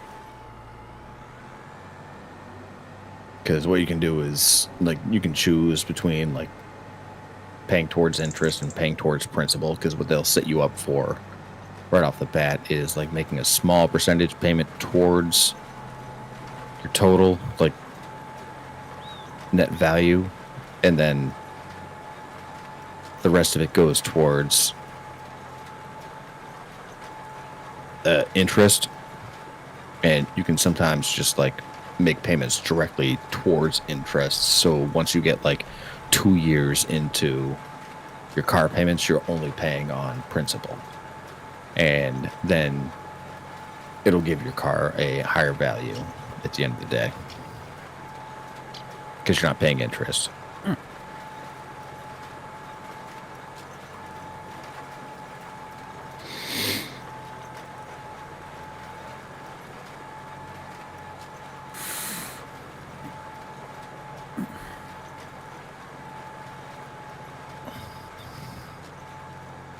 I think that's like one of the big things that I, like having gone through, like, you know, buying a new car, buying a house, all this stuff, like all the shit that they just try to like screw you over with is insane. Like I it's really frustrating. It's just, I mean, like being a numbers person and understanding this stuff of like amortization and depreciation schedules, all that kind of stuff, like how interest works, where it's like more complicated than just saying like, oh yeah, this is my monthly payment. It's like, well, no, it's not your monthly payment because you have to factor in like an amortization on that. And also it's like, it's not your true monthly payment. And then you have the people telling you at the dealership like how much it's going to cost. And it's actually not going to be that. It's going to be more because they aren't going to factor in like your other fees and everything like that. It's just frustrating to see how many people get like swindled by this. And it costs them money. Like their livelihood.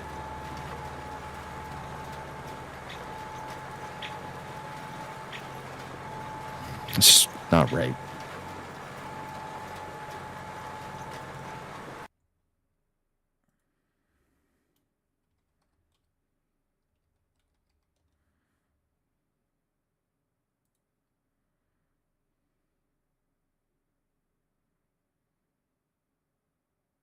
So actually, this is actually pretty interesting. Yeah.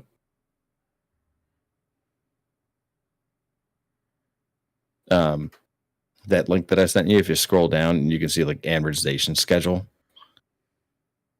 There's a little graph that's next to it.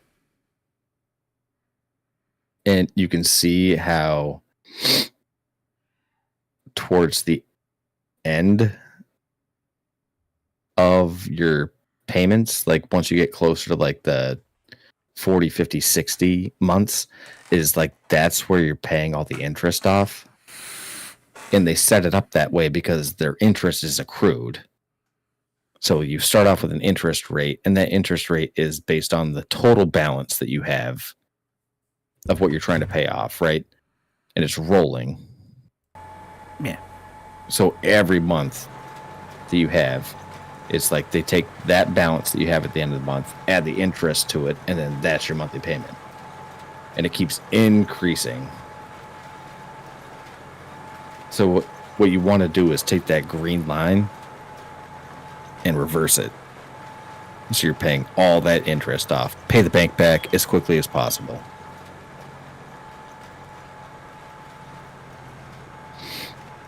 And the fact that they show that to you is like, I don't know, it's kind of crazy. Like, wouldn't you want to take care of the interest right off the bat? So you don't owe the bank anything? Pretty much. Yeah. Probably what I would do is when... So like I restructured all my student loans and stuff because they were all just like, give me my money right now. And I was like, no. Nope. I restructured all of them so that it was interest first. Pay the banks back so they get off my ass.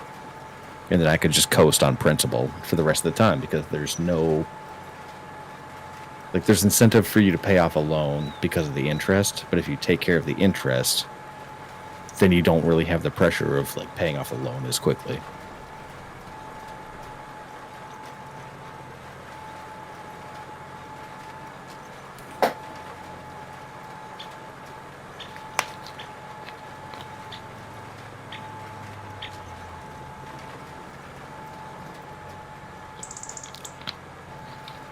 I've been looking at like old Chevy C10s.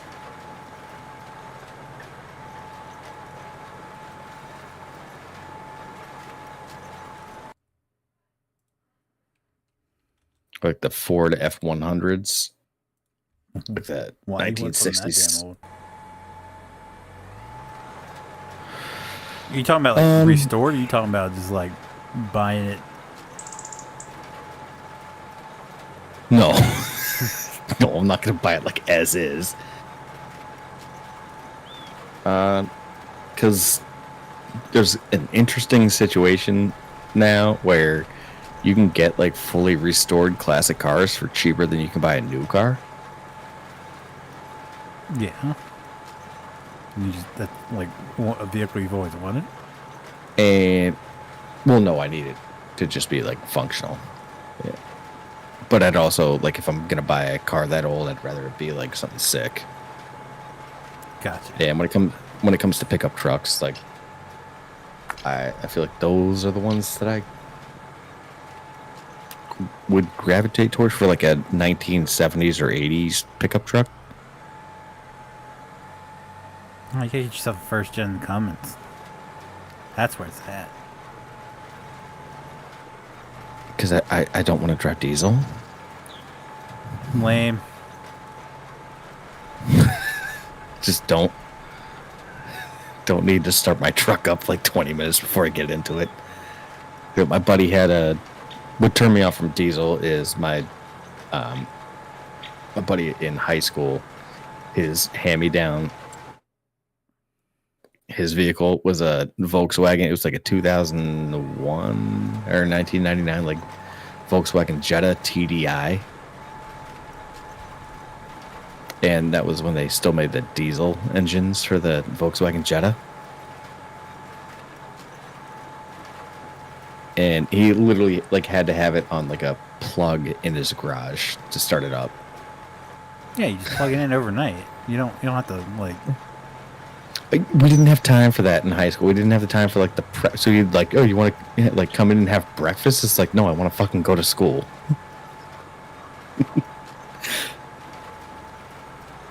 I'm not waiting for your spark plugs to heat up, dude.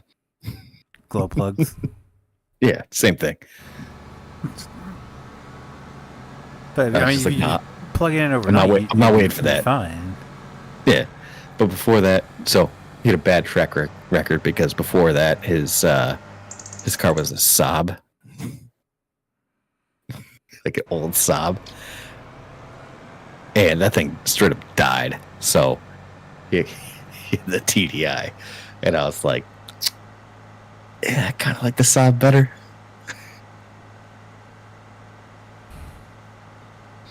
But he just sit there for like 15 minutes. He's like, no, we can't leave yet. Why? He's like, the meter is not filled up. It's like, Jesus.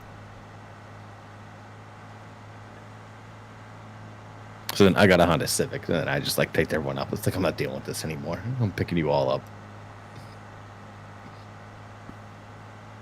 So no, I won't take a diesel engine.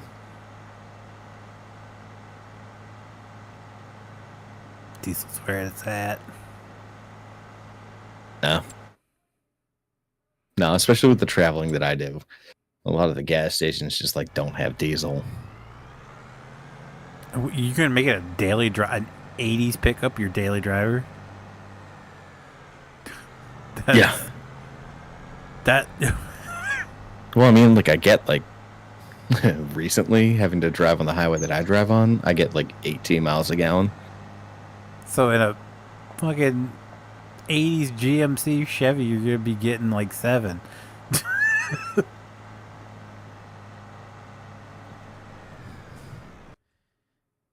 Yeah, but at least I'll enjoy it.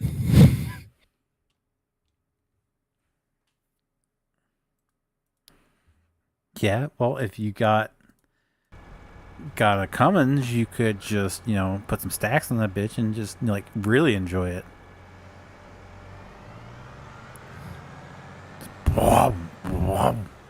Just roll a little coal down the highway.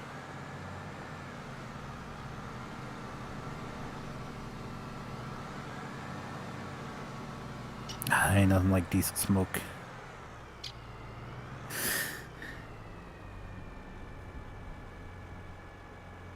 Like an old F-250.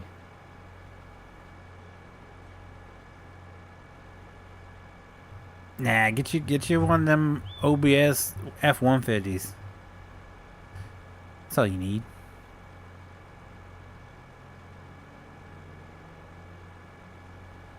I'll do something like this. I don't need the second row. I've come to find out.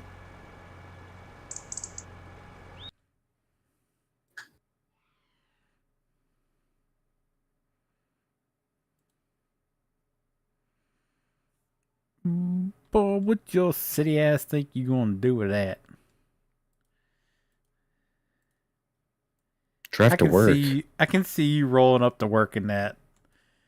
Just everybody's like, "What the fuck?" Dude, I get there early enough that nobody will know. Yeah, until your coworkers come in and like, "What fucking hillbillies out there in the Ford?" Like, yeah, I drive that. That'd be me. And I'd be like, if you think that's a hillbilly vehicle, you have no class. With your Hyundai. Hey now, feller. Oh, all my coworkers drive Hyundais. I have a Sonata.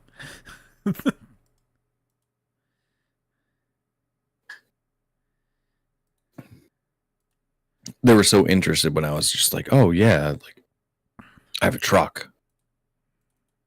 And they're like, oh, what kind of truck? And I was like, well, it's not really a truck.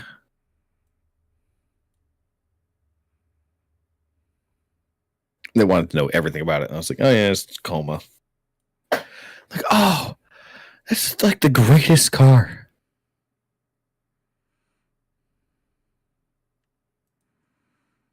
Like the greatest car. Yeah. They don't even I was consider it like, pickup. well, technically, yeah.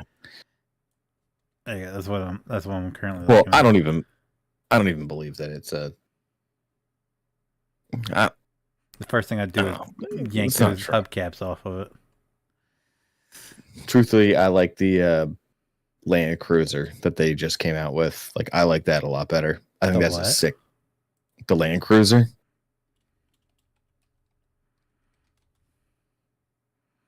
The Toyota Land Cruiser?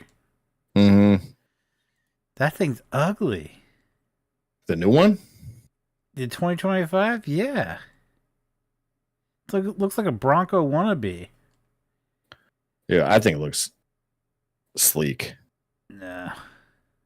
We have one in our neighborhood, and it's got it's that powder blue, and it's all blacked out, and it just looks nice.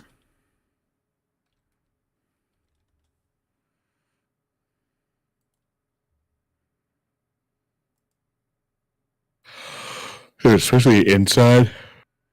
I don't know. I'd take that. And I'm like, what's the difference between that? It's probably on a Tacoma chassis. There you go. That's where it's at.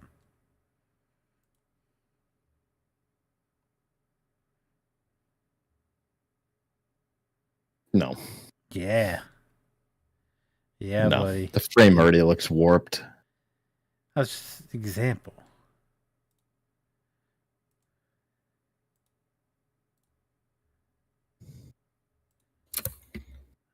I just Googled that. Here's just a better one. Is that better for you? No, that's aggressive. Okay. All right. But yours was It's all aggressive. No, yeah, it was. It was. Mine was aggressive. I already told my dad once he passes it over to me. I'll see if I can find one in his actual colors. Oh, that's a purple F-250. Sign me up. Sign me up. All right, Dad, I'm repainting your truck.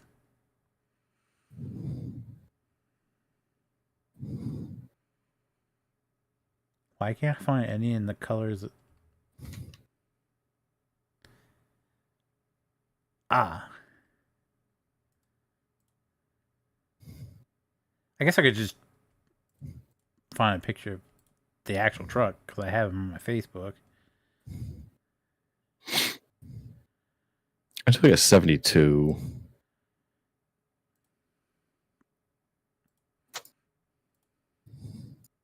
Something like this.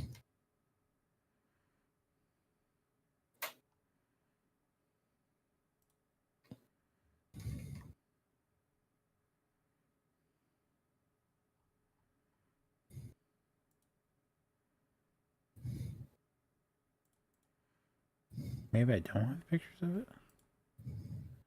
Or no. No, this is.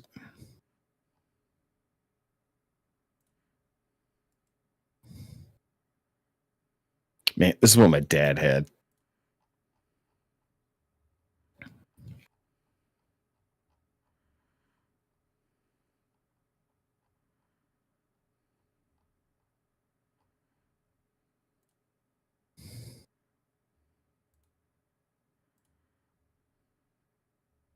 Or what year is the? What year is these? What year is this? This is like the F-250 from like the early 90s or like mid 90s. The OBS. The last one you shared, that's what, 80s, maybe 70s, late 70s? No, that one was an 82. I'm looking at the 1996 Ford Power Stroke. That's what I have. That what I just shared right there. That's not my dad's truck, but that's the only picture I could find in the color scheme he's got. This is the picture I had of that. I definitely want to have like the headlamp things and those like in like the true 4-door. So Because like that's on an excursion chassis. the one and that I posted, that's my dad's got an extended cab in that color. And I told him the only thing I would want to do to it is put those rims on it, just the stock Ford rims, because I think it would look better because my dad's got the hubcaps on it, the steel wheels with the hubcaps. But the picture that you sent me has those on it. Yeah, well, that's not my dad's truck. That's the only one I could find No, that I know. was in that paint scheme. But I put those rims on it. It's got the same rims. Is it? Yeah. Maybe it is. Yeah. All right. But now I kind of want to paint it that color. Stop it. Dude, I love purple. I would literally egg your car if I were a homeless person, like on the middle.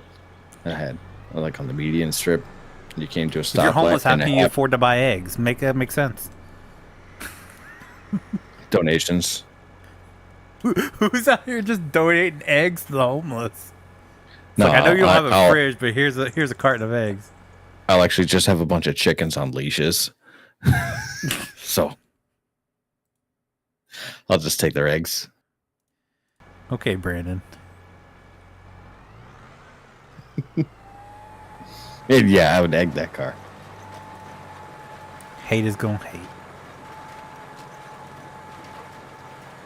No. I mean, it would be appropriate to drive that around in June. Put it that way. It's not a fucking rainbow. Might as well be. He wants me to take it now. It's just like I don't like. It's got a like. I don't really have a place to plug it. I mean, we have an outdoor plug now, but that means I'd have to run an extension cable from front door down to the parking lot, and I know the office lady would be bitching about it. It's like, I don't really have the means to keep it right now. Plus, it needs a lot of work. So the speakers are blown, so I have to replace the speakers, which means I'm gonna definitely put it, because he's still got the cassette player in it. Like it's completely stock. It's 100% the way he bought it, with the exception of 2 hubcaps. He has done no work to it whatsoever. So like the rubber is dry rotten, so all the rubber around the windows need to be replaced. I need to pop more speakers in it, and I'll definitely put a head unit in it. But everything else stays the way it is.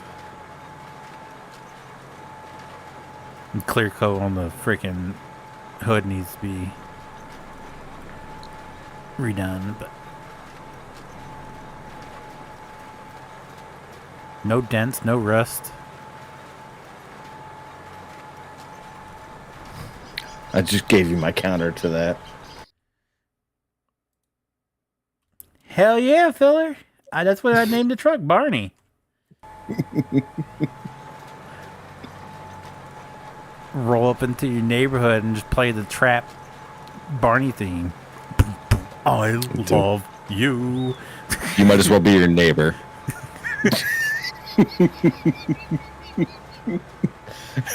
Selling drugs out of it. No, I'm selling hugs, bro. Hugs. Yeah. And your hugs consist of a hand-to-hand. Sure. All right, Mr. Subaru, what's yours consist of? Handies? Not hands, handies. We don't have a Subaru anymore. You did have a Subaru, though. And you named it Lucas. Yeah, and I'll tell you that there were a lot of handies in that car, all right? You can't count the ones you give yourself. Okay, then it was like a 50-50 split. It was like 2, okay. In that case, it was like 2, you know. It was a 50-50 split, okay? Yeah. So it was a total of 4, okay?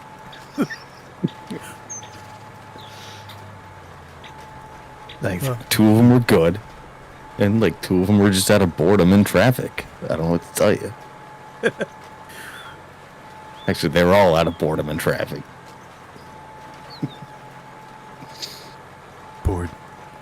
traffic is moving. Oh, looks like prime time to whack one out. I know we just topped off, but I'm either going to stop for gas again or going to fall asleep. Oh.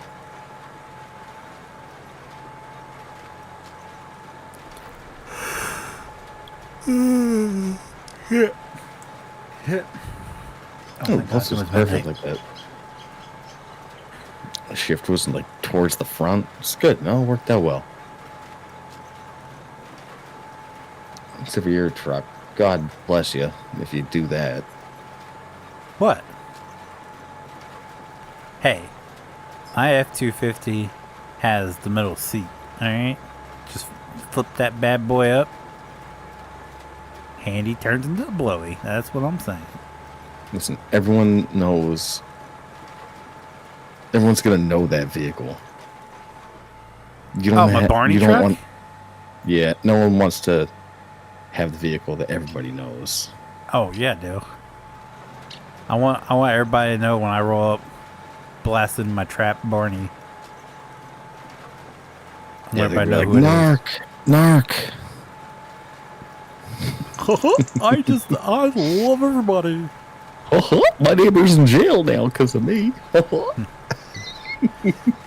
I did it to him, I'll do it to you. Yeah, this is gonna give you a good reputation.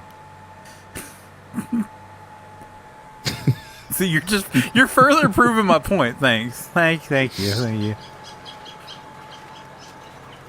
No, I'm just saying, like, you need to do that. But, like, if you're going to do that, don't get that truck.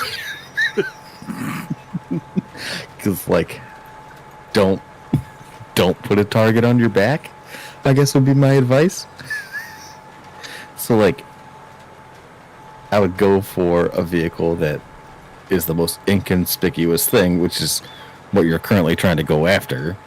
And I'd say, go do that. How's that inconspicuous? It's an ex-cop car. That kind of shouts it out there, isn't it? Maybe they'll think twice. Like, Dude, if anything, it does you a favor. I already told my wife, I was like, I'm just gonna like cruise in the left lane with aviators on. Just, No, it's just make like people get out of the way. get steelies, and That's what I'm gonna first thing to do is yanking them hubcaps off. If I Yeah. get it, that's my first your thing. steelies, and then tint the windows a second. You have to tint the windows. Otherwise, they're gonna take one look at you and be like, "Yeah, it's not a cop." No offense. I'm just saying you don't. What's that supposed to be? You don't come off as like the cop type. I can shave my beard, have a mustache. I think they would be calling the cops on you. You'd probably get pulled over if you did that. So, like, don't.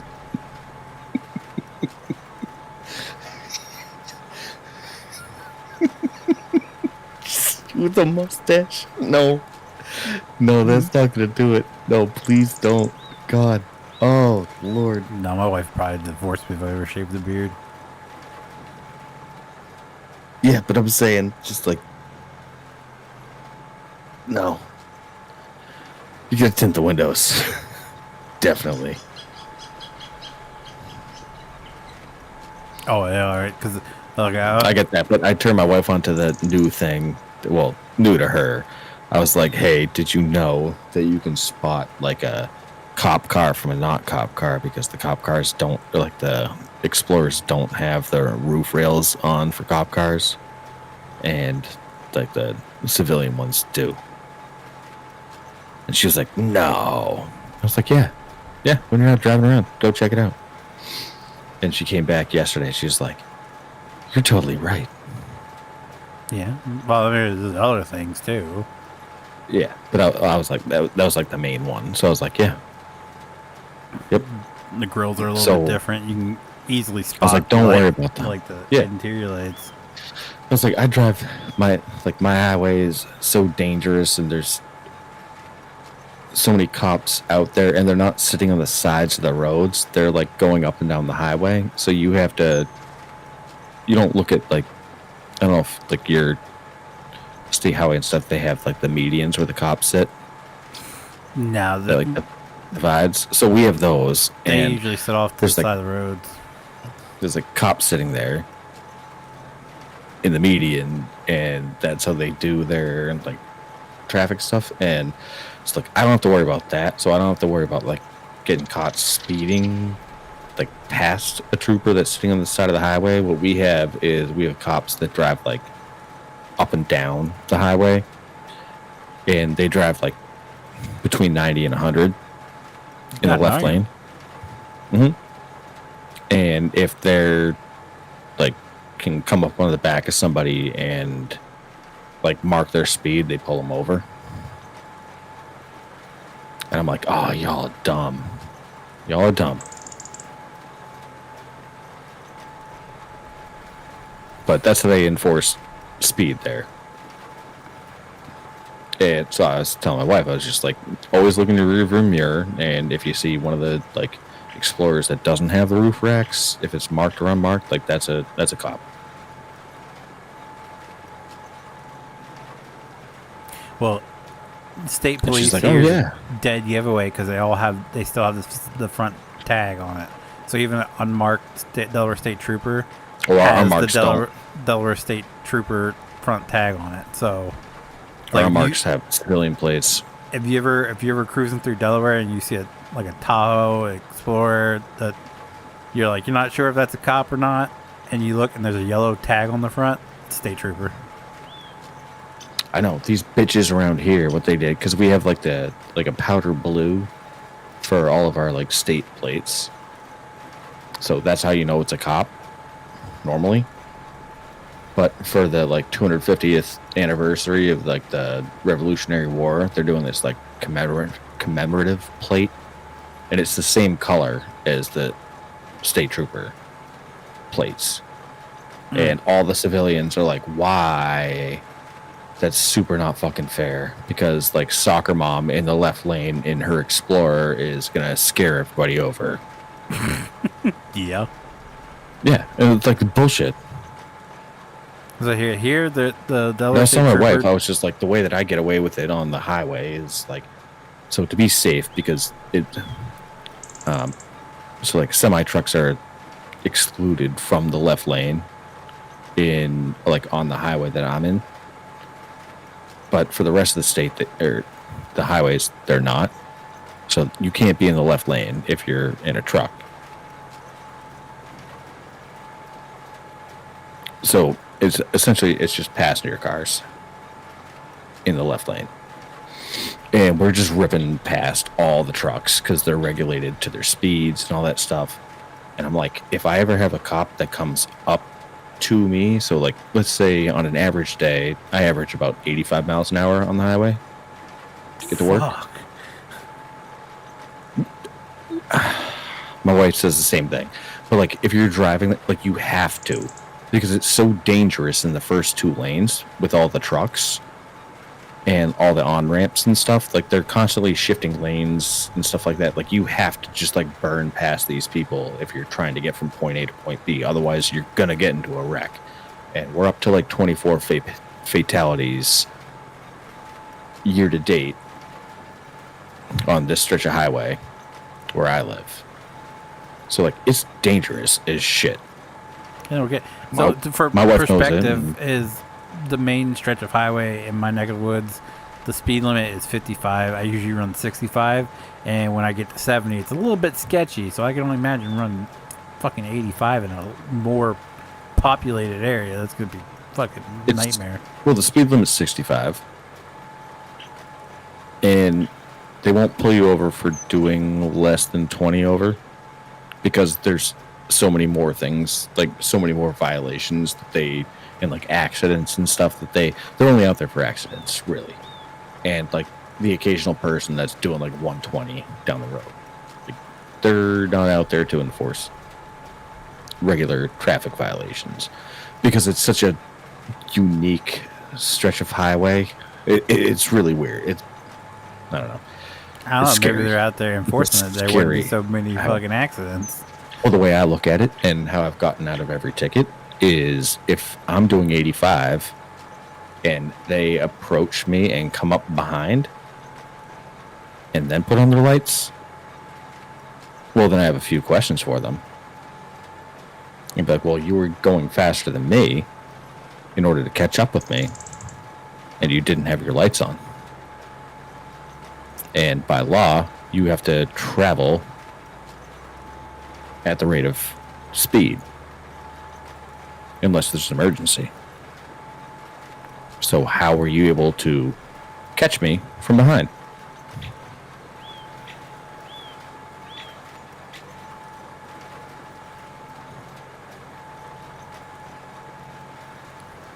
And I keep that in my back pocket.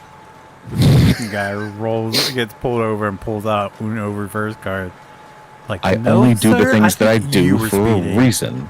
All of them are legitimate. Like, I look at the laws, I know everything about them, so I travel at the speeds that I do, knowing that I won't get in trouble for it. But I do it safely. Like, I have to. It's just, unfortunately, the safest way to get around all of, like, the trucks and all that stuff is to just, like, beeline it in the left lane as fast as possible, because otherwise you're going to be one of those people that gets caught up near the rest stop in our town and just gets demolished and dies, because it happens so often.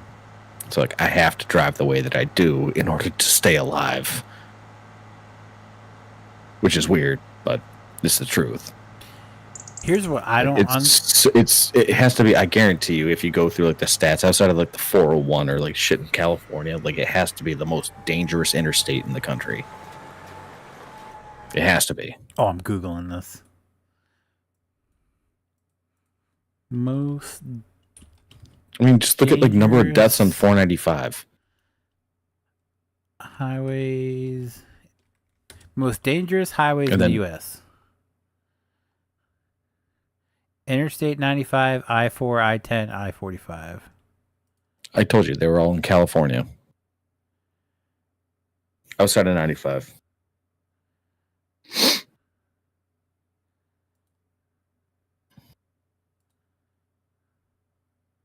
I-495 deaths.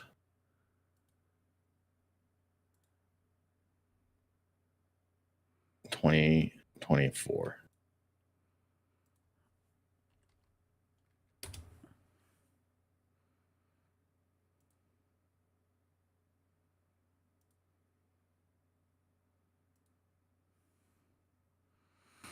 Every time I click on a link, It's on like a list. Google, It's a whole fucking list of them. It's like 2 killed, 2 hurt, 2 people dead, 1 person dead, 3 people dead. And it's all in my stretch.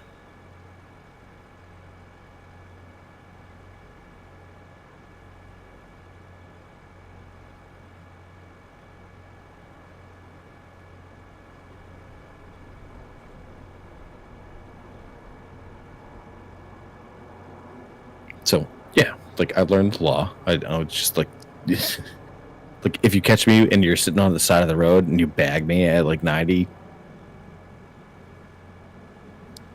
I got. Fair enough. However, if you're cruising down the road doing 95 and you catch up to me doing 85 and you pull me over for doing 85, yeah, you bet your ass I'm going to tell you, you have no business pulling me over.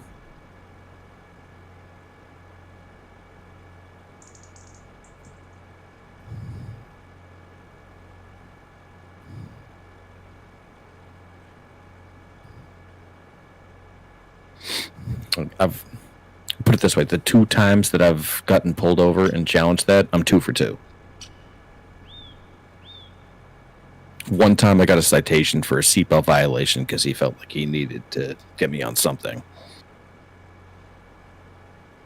and I challenged that and won. And the second time, he just told me to have a nice day.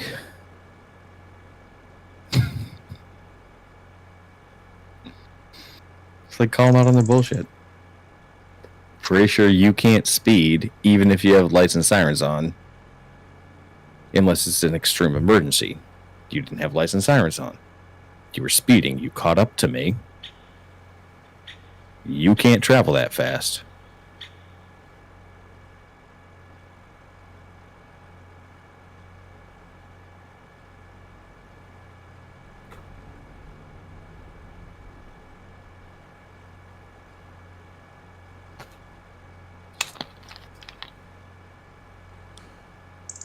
Here's why I-495 considered dangerous. It averages about 9.5 fatalities per year.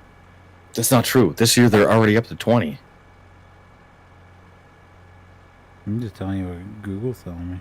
Ugh, they're wrong. Oh, great. I click on one that says new data reveals the deadliest highway in Massachusetts.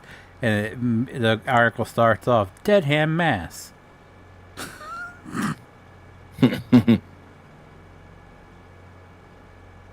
No, this article says 9.5 fatalities per year.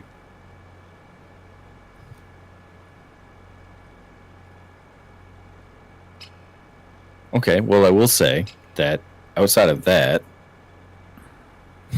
I am right in the fact that it is the deadliest highway.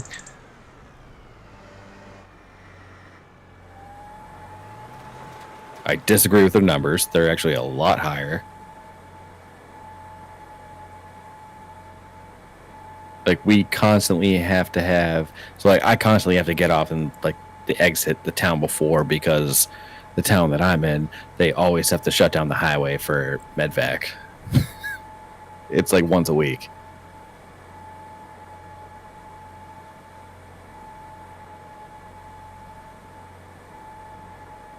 Dude, it's terrifying. Like, I literally just, like, every time I go to work, I literally just, like, give my wife, like, a hug and a kiss, and, like, give my cat a hug and a kiss. And I'm like, tell them I love them. Like, that's how bad it is.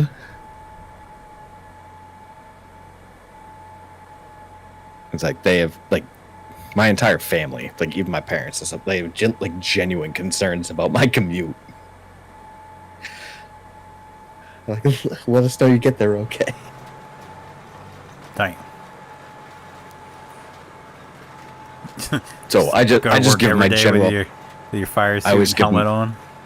I always give my general commute times, and I'm like, if you get a call from a random number during these times, just answer it. Which is sad, but they know. I've told them. Well, on that note, ladies and gentlemen, that's going to do it for tonight's stream. If you did enjoy the stream, do me a huge favor and leave a like down below. It does help me out so very much. I do appreciate it so very much. If you guys do want to see future streams, be sure to click the subscribe button. If you guys already know if I want to do a live upload video, click the notification bell. As always, guys, thank you so very much for watching. I'll see you guys next time. Bye.